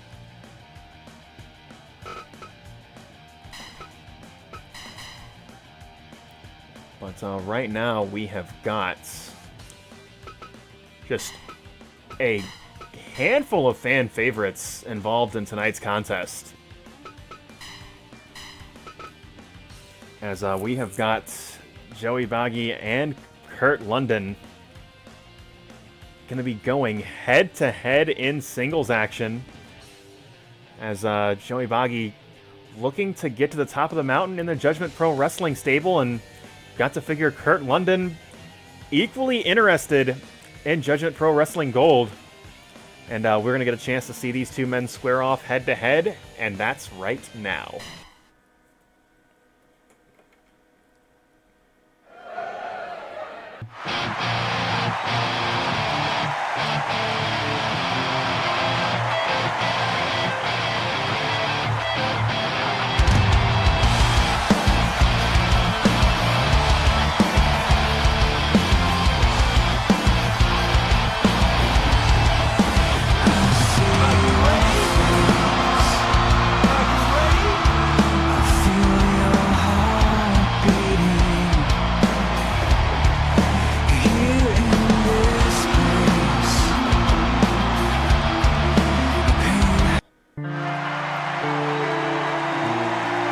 And you got to figure this Blake's House Wrestling crowd is going to be so split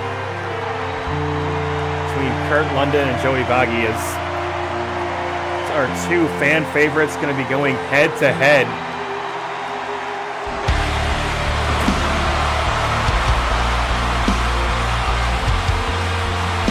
The uncrowned king of Judgment Pro Wrestling takes on the people's champion of Judgment Pro Wrestling.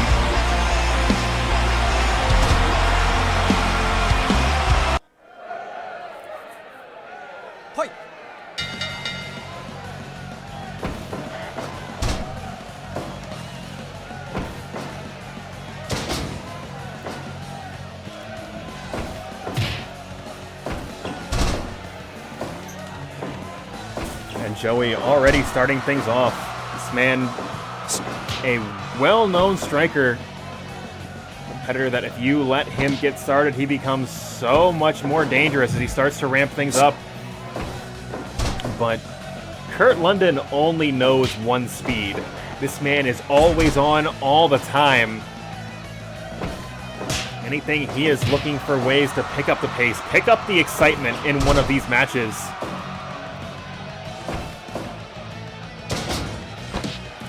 Have to see if that high energy offense ends up backfiring against him, or if Joey is going to be able to match his pace. Right now it looks like Joey actually trying to slow things down, trying to maybe shut down the blistering pace of Kurt London.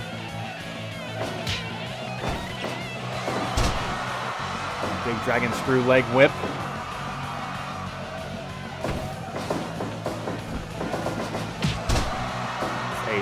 Pair of boots to the chest. Ooh, tornado kick does not find its mark.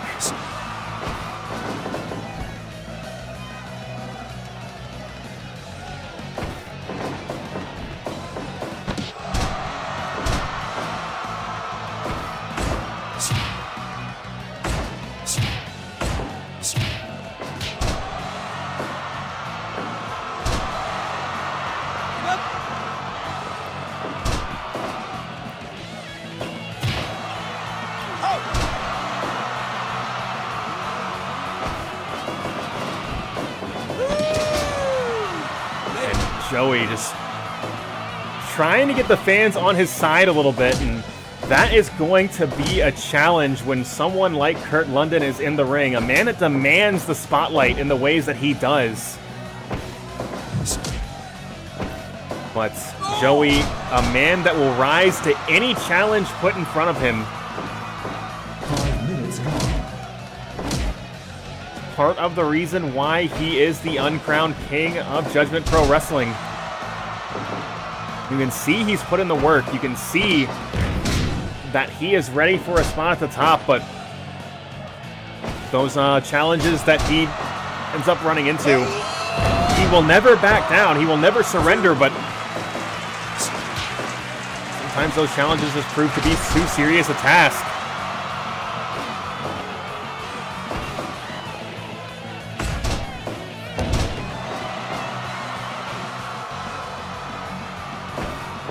Before he can win Judgment Pro Wrestling Gold, right now he is looking to steal a spotlight out from under flaming Kurt London.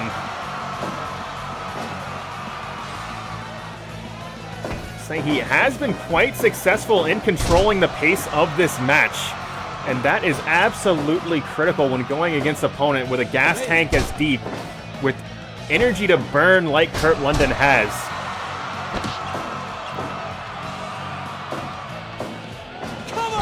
Big leaping facebuster, but Joey scrambles to his feet and immediately launches a super kick right to the jaw of Kurt London, and the dynamic of this match has changed completely,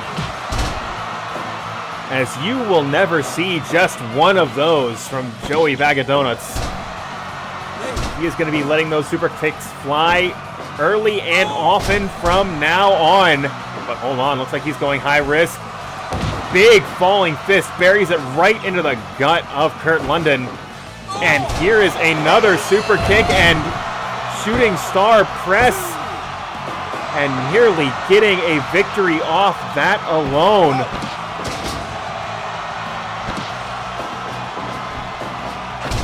Big shotgun drop kick. And standing Shiranui, what is the greatest maneuver since sliced bread? Why, it is sliced bread number 2, my friend, but it's like Kurt London looking to turn up the heat even further. And whatever Joey has done to pull the spotlight out from under Kurt London has reversed in spades. Shining axe kick as the crowd cheers for Kurt London.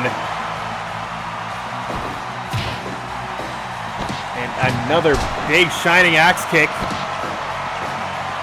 And Joey is in trouble. Big leapfrog face buster, but Joey getting back to his feet immediately. This man is all heart, and he is going up top once again. This time to bury an elbow into the chest of flaming Kurt London. Cover 2. Ooh, but only 2. Kurt London's found somewhere, somehow, some way, something extra in the tank, and he is looking to use that to topple Joey Bag of Donuts in tonight's contest. And right now, these two men slugging it out. Joey getting fired up, and another super kick once again goes for the cover. 1, 2. Oh my God, so close. But somehow, some way, Kurt London able to kick out of that pin attempt, and this match will continue. Buries a pair of boots into the chest of Kurt London, but this is not over yet. Looks like Joey going high risk now. From the second, no. Oh my God!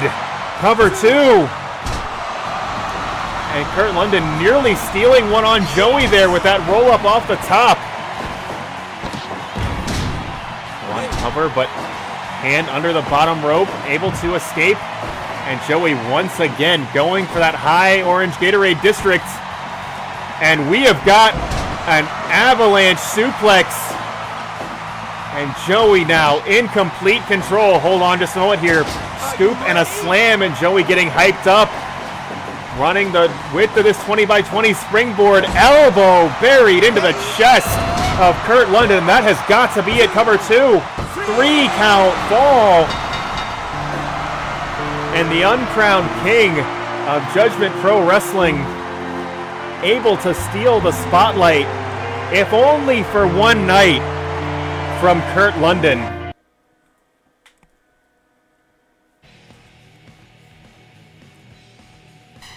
And also, Dave can eat shit. That was not a less than 4-star match.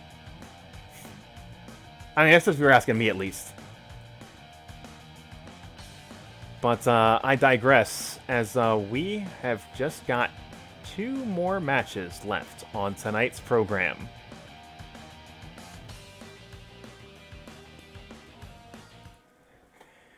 As DJ Dix once again holding court in the center of the Blake's House wrestling world. We now know he is going head-to-head with the Duke of the Battle Royal, the technician, the man that has every tool in the toolbox, Frank Vista. And that match is right now.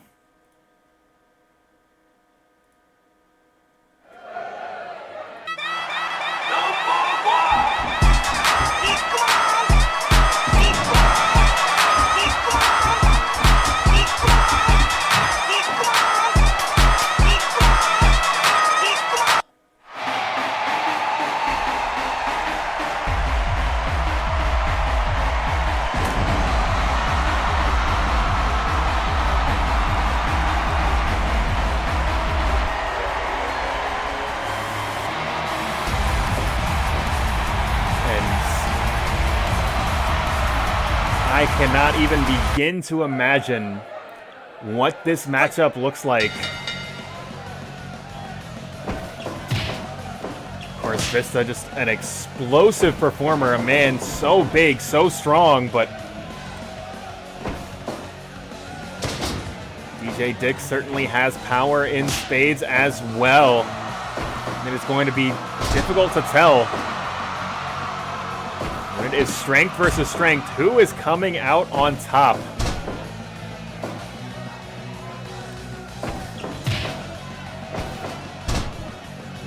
Come on. Vista going for that mount tackle, but DJ Dix powering out of it.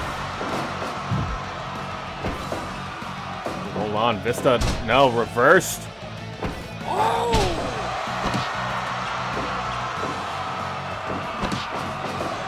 DJ Dix just showcasing this amazing display of power already. Just laying waste to Frank Vista here, but Vista, this is a man that has had the patience to enter over 20 battle royals. This is a man that will not be set back in the opening minutes of a wrestling match. But DJ Dix, that kick to the lower abdomen. Ooh, only getting a count of 1. And once again going for that mount, but DJ Dix had it scouted.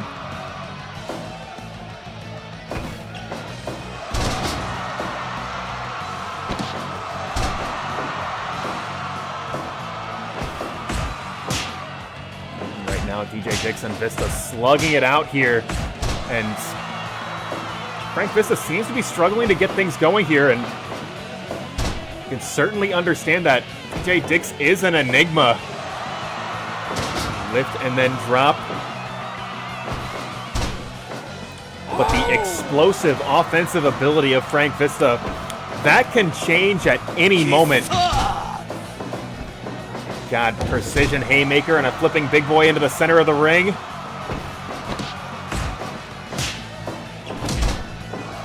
Mount tackle, and again blocked by DJ Dix. But unable to escape every one of them, as finally gets through and delivers that chokehold here to DJ Dix now.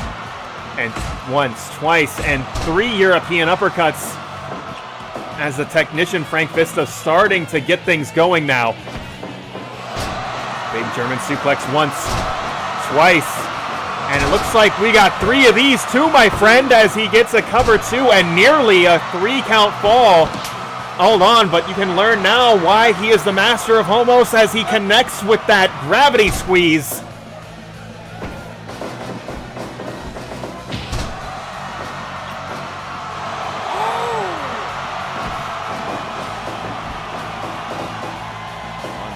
And then drop, and DJ Dix is in control. Goes for the cover, but no. Hold on, DJ Dix gonna go dialing long distance off the top. Big elbow.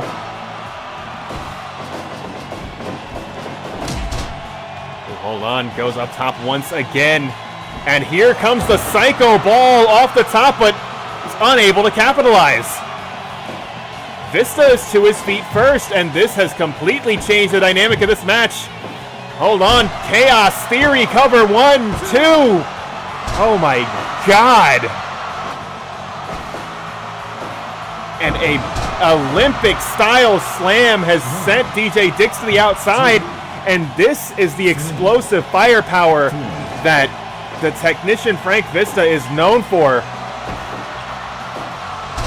And belly to back suplex just launching DJ Dix, and Vista in control, but only briefly, as another Psycho Ball off the top. But DJ Dix is dazed. Looks like he's going up top one more time, and hold on, he is not finished yet. Big Dragon Rana cover. Oh my God.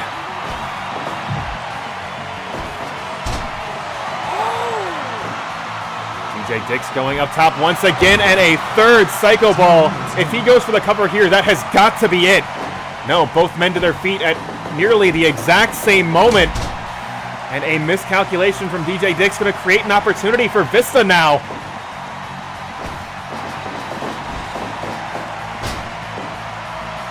Big STO. And again, another belly-to-back suplex, this time dropping DJ Dix on his neck. And that may be the fatigue setting in for Vista. But Sakazaki Romance precision haymaker right to the face as he connects with the biggest punch ever.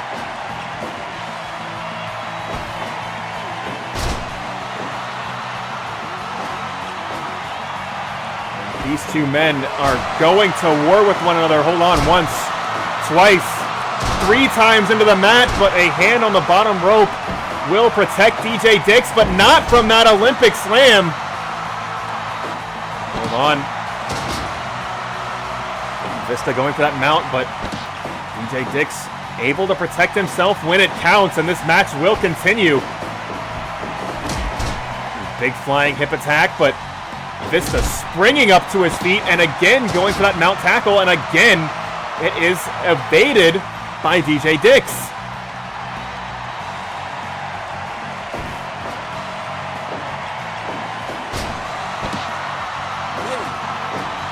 I don't know what that was, but that was very nearly a pinfall victory for DJ Dix, but hand on the bottom rope will protect Vista now.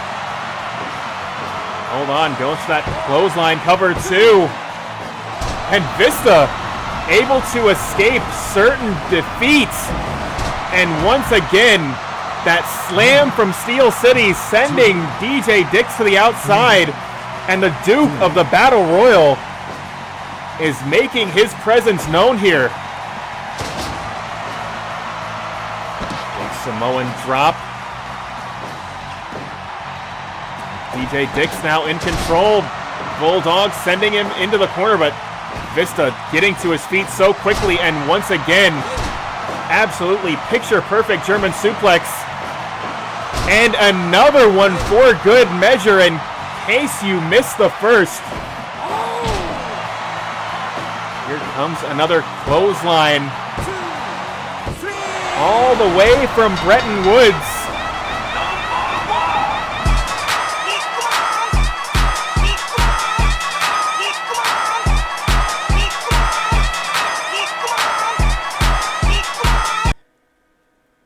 As the theme that has kept Rob Gordon up at night for the last 8 years plays in the background.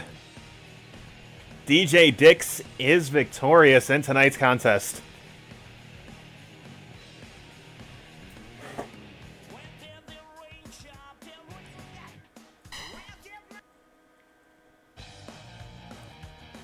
But we have got just one more match for you guys tonight. Of course, that is... yeah. Like, it was legit back and forth. I had absolutely no idea who was going to take that one. I mean, I suppose it is not, like... We do not need to keep kayfabe in that DJ Dix's like move list and AI are very heavily based on Mag.Lo's, who has never put on a bad match. Although, like, I do like the tweaks I made to kind of differentiate the two. And yeah, I do feel like if Frank Vista becomes a dive guy, all those suplexes to the outside are going to be a totally different thing.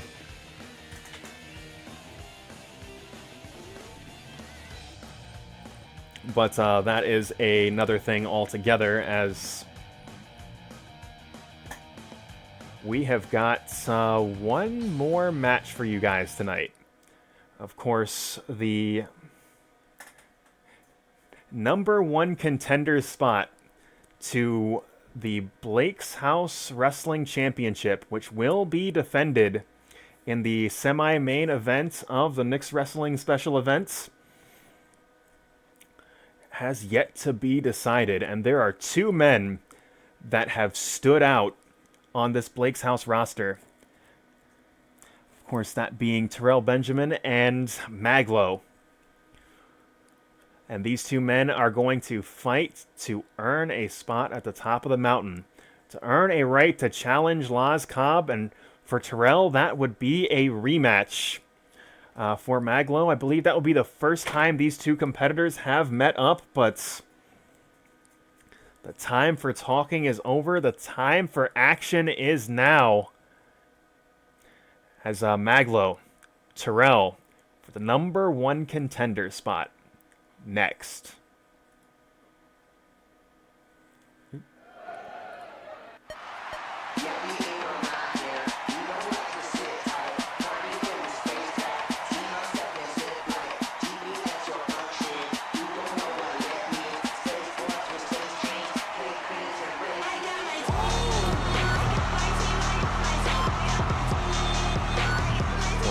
The People's Champion making his way to the ring. You can get this theme and more at maglo.bandcamp.com. The People's Champion looking to be the champion of Blake's house once again, but Terrell certainly looking to also find himself back at the top of the Blake's house card.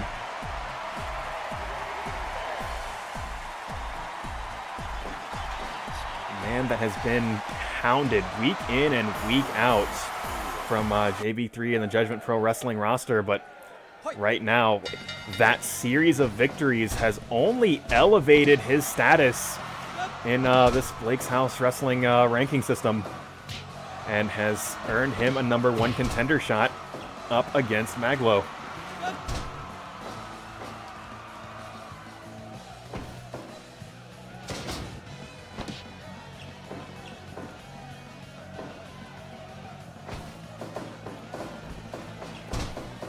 Firing Mag.Lo into the ropes, and Mag.Lo, knee to the gut, able to protect himself now. Back switch, but hold on just a moment here. Mag.Lo going for the cover early, bringing out all the stops in the opening minutes of this contest.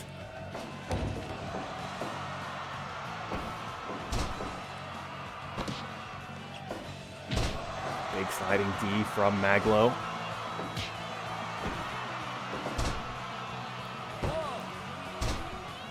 You can see just how much both of these men want this championship opportunity. Mag.Lo going for those covers early and often.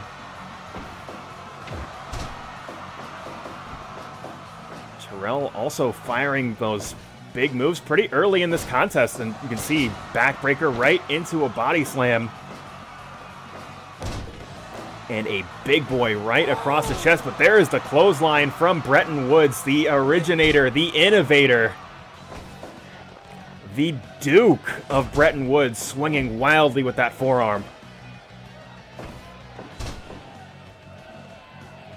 Hold on, Mag.Lo going up top. Big elbow, but Terrell rolling out of the way and immediately transitioning into that camel clutch, trying to break Mag.Lo's back, make him humble. But hold on, Samoan drop, but Terrell not electing to roll out of the ring, not electing to take a minute to breathe. This match will continue inside a 20-by-20. Big clubbing blow from Terrell. Terrell showcasing all that strength packed into that small frame. And showcasing it just like that with that big body slam and flashing elbow, but Mag.Lo to his feet immediately.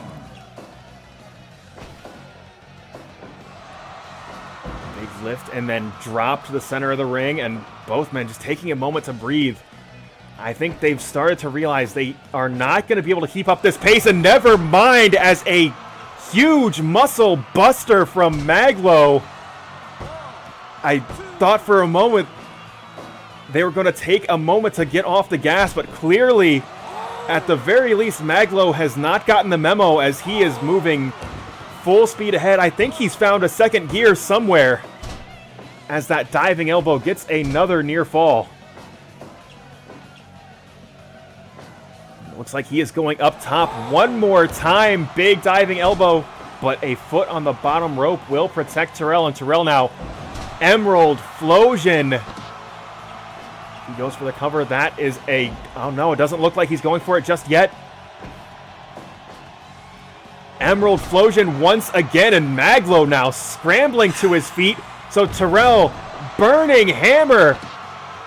That is some of the biggest, baddest maneuvers he's got in his arsenal, but he doesn't think it's enough to put Mag.Lo away yet. He's not even attempting to go for the cover. And Emerald Flosion once again. What is happening here? Mag.Lo, big Samoan drop, and this time Terrell rolling out of the ring. And hold on a second here. Mag.Lo following Terrell to the outside. And this match will continue outside of the confines of this 20-by-20 ring. Big headbutt from Terrell, and that's going to create an opportunity for him to get back in the ring and stand tall, all alone inside this wrestling ring here. Terrell firing Mag.Lo into the corner, and hold on just a moment here. Mag.Lo set up top, hold on. Is he going for it once again? He is! Burning hammer! Oh my God, goes for the cover this time. That has got to be it, too. And no! Somehow, some way, Mag.Lo getting his shoulder off the mat, and what the hell is he doing here? JB3 hitting the ring, and it looks like he is not done with Terrell just yet, and Terrell hasn't seen him, and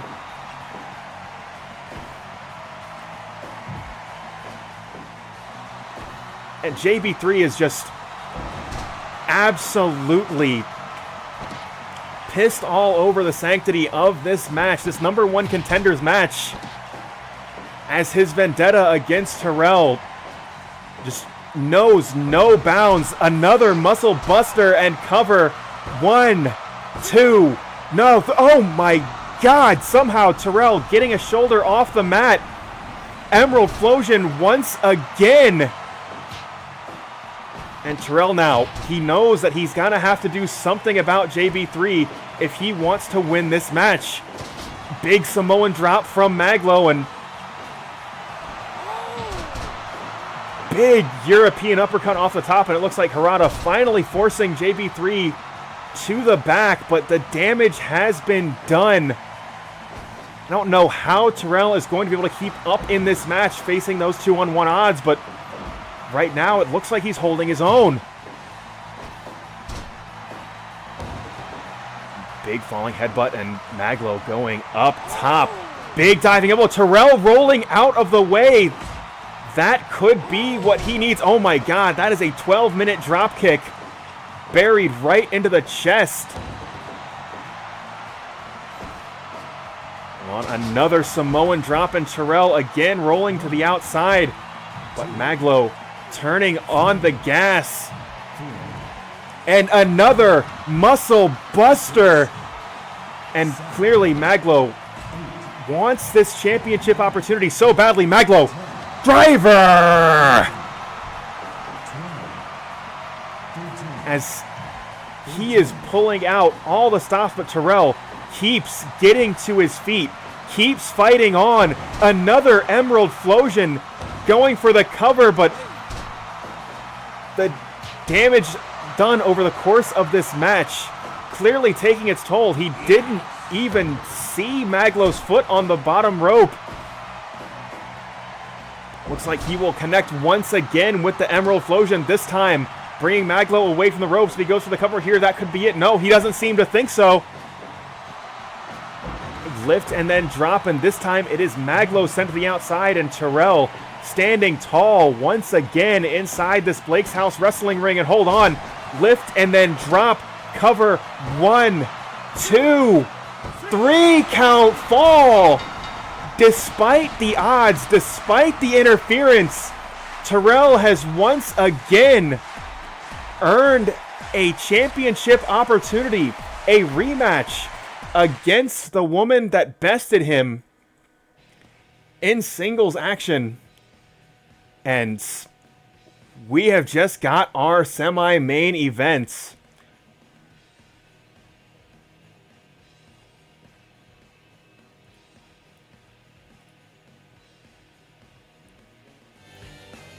And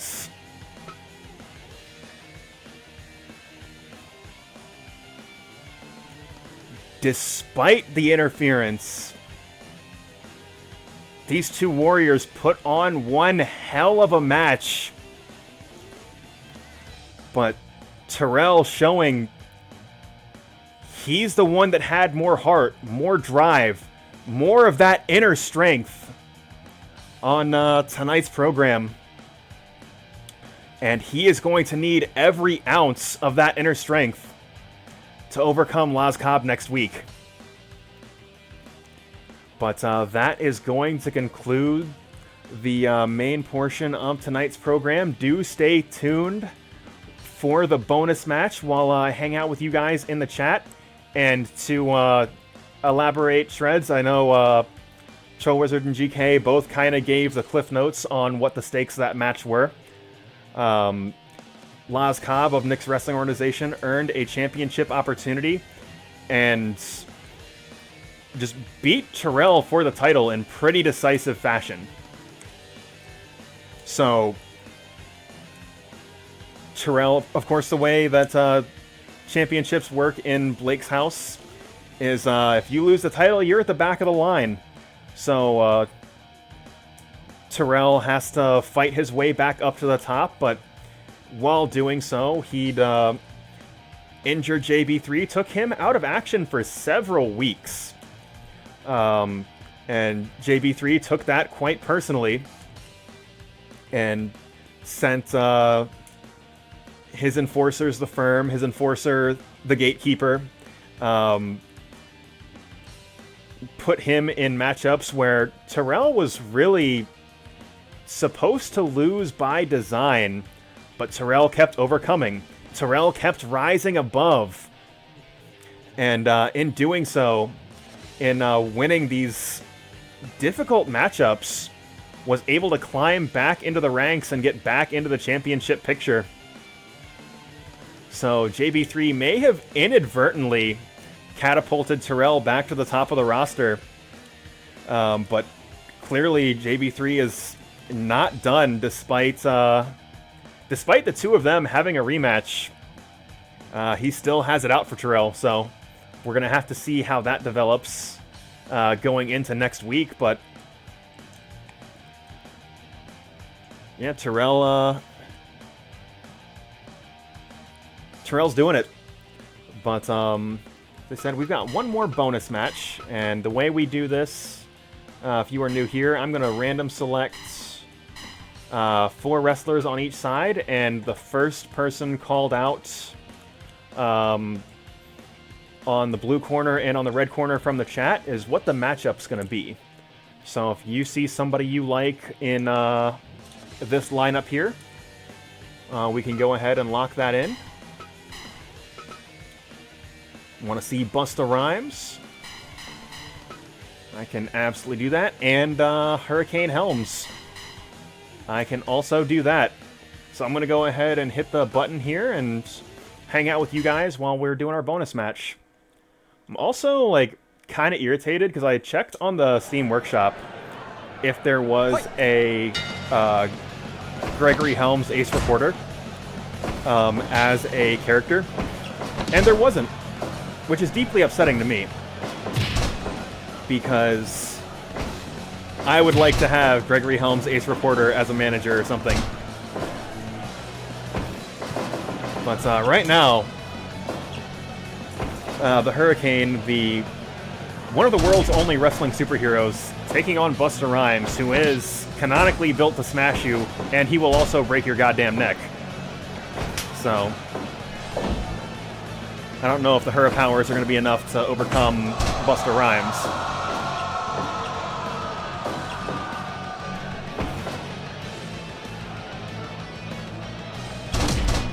Also, the Hurricane, just a fucking fantastic gimmick. Like, he rode that razor-thin edge of comedy and serious wrestler, and was just so fun to watch.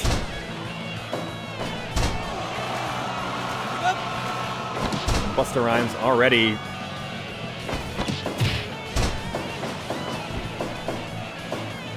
targeting the arms.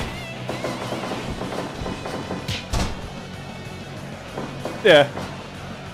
I know, like, people in WWE, like, didn't like that somebody his size was doing choke slams. But counterpoint, this is pro wrestling and anyone can do anything.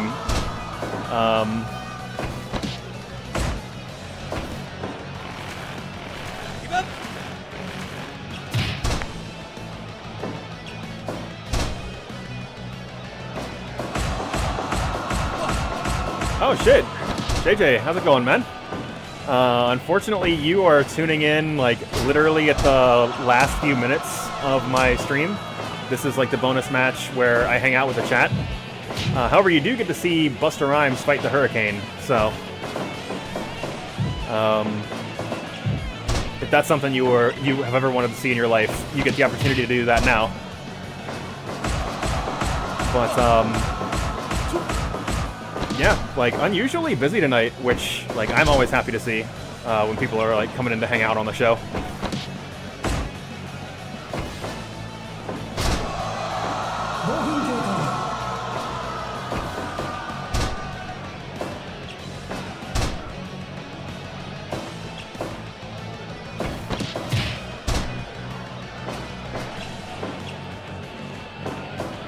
Yeah, it's, yeah, like I said at the open of the match, the Hurricane is a wrestling superhero, but Busta Rhymes canonically is built to smash you and will also break your goddamn neck. So I feel like that's got to go to Busta Rhymes. Big rolling knee bar. And Busta Rhymes doing it right, like going for those submission holds.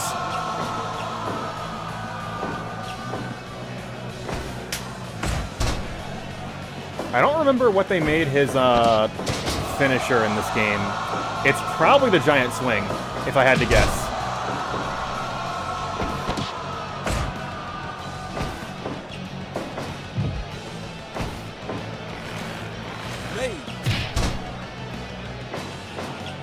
Although now with the move editor, like, I've seen people making, like, real-ass ultimate muscle finishing moves.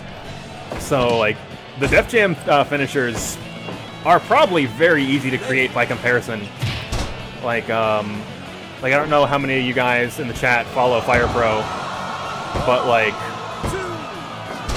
ultimate muscle moves where, like, somebody is getting pounded into the mat, like, literally through it, or, like, juggled into the air by, like, a series of attacks.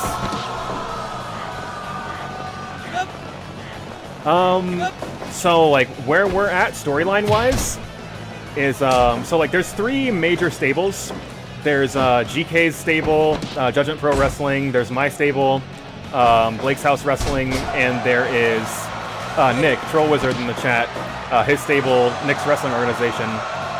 And we kind of alternate every month what the, like, quote-unquote pay-per-view show is going to be, like, who it's going to focus on. So it's been, like, a pretty heavy Nick's Wrestling Organization card. So, I'm trying to think, like, probably, like, the later half of the show is, like, it was, like, super stacked. Because, like, all the matches in the last half of the show were, like, really solid.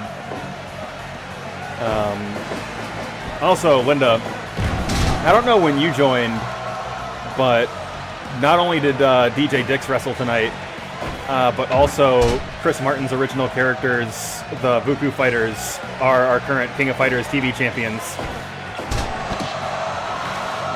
And I am a little bit worried, to be honest, that Monty is overtuned.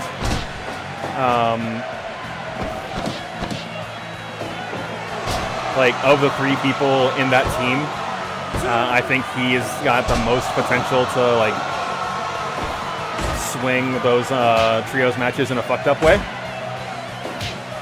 But we'll wait and see.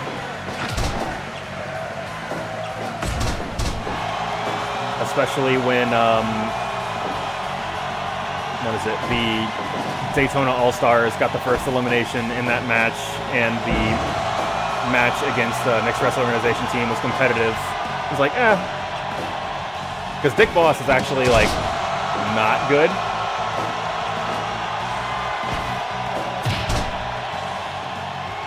When they do drop the belt, I might move a couple of them to the mixed martial arts division, though. We'll kind of see where it goes.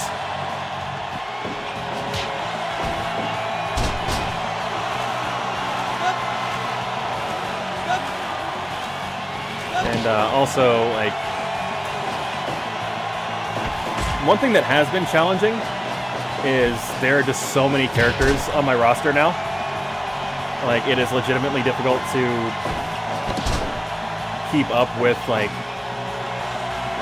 so, let me see. Trying to think, like, gotcha. I mean, you can always catch the VOD.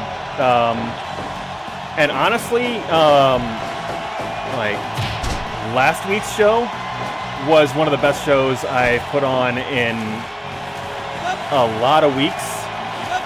Like, I would recommend last week's show from start to finish. And that's not to say this week's show was bad. It's just last week's show was exceptional. And so answer your question, Nick. At some point, I'm going to drop some stuff in, like what the match card is going to look like for next week. Just so that way, like, you can suggest some changes if you need it. But I don't think I specifically need a promo package.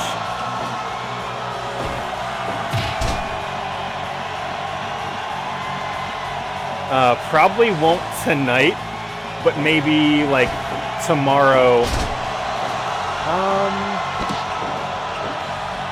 That's not a bad idea. I could probably whip one up pretty quick. Now that I'm thinking about it. So yeah, we could do that. And yeah, we're gonna use like your arena for sure.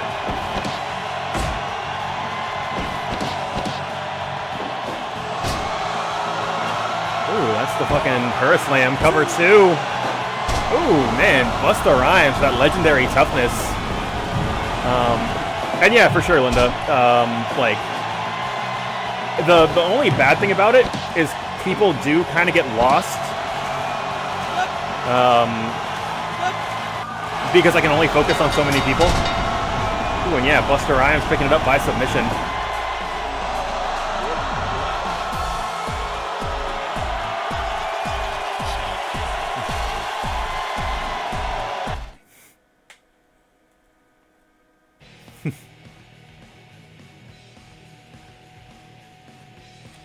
Yeah, and JJ called it, like, Busta Rhymes, and that is legitimately one of my favorite win quotes in Def Jam, and just, like, fighting games in general.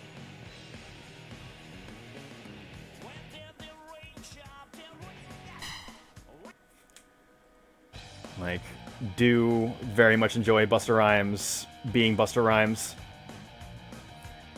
But, we're getting ready to shut things down here. What I'm going to do is I'm going to find you guys something to watch, and I'll do my regular closing, like, outro stuff. Well, let's see who's streaming right now that I can throw you guys at.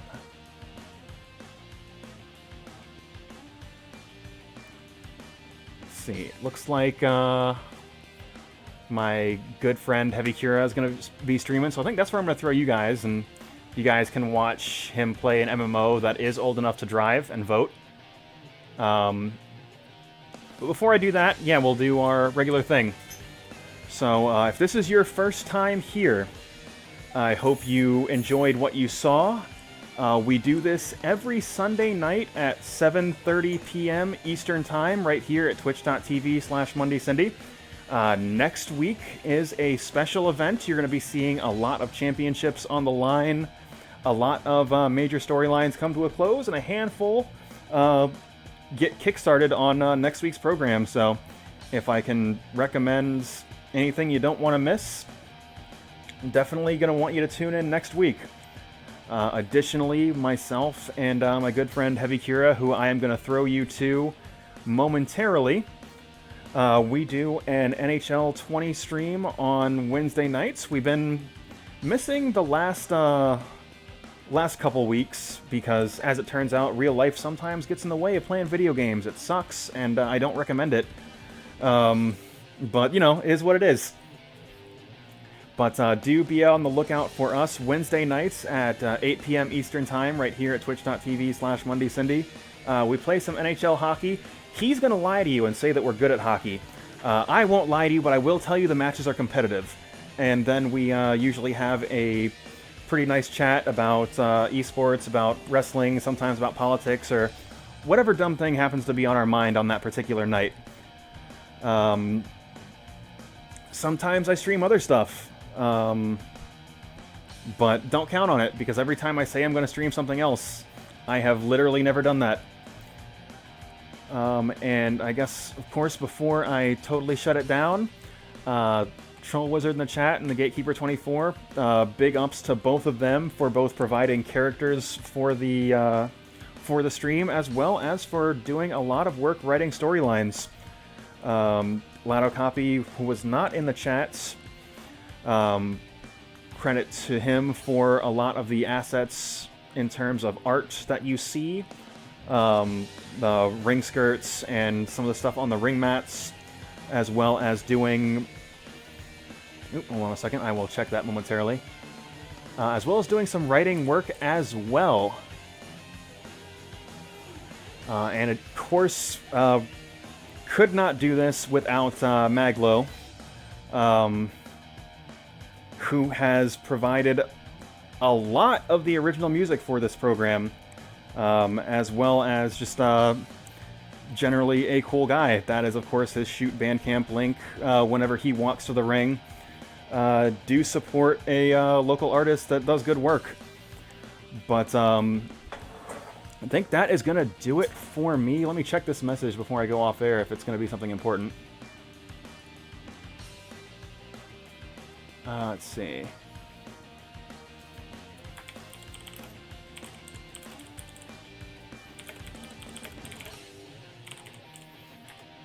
But yeah, I'm going to go ahead and throw you guys at Heavy Kira, and you guys can go hang out with him and watch him play a very old Final Fantasy. Let's see.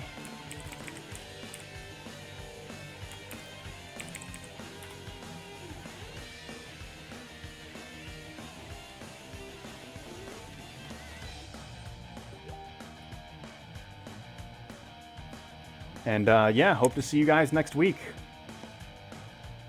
Operation U-Tracks.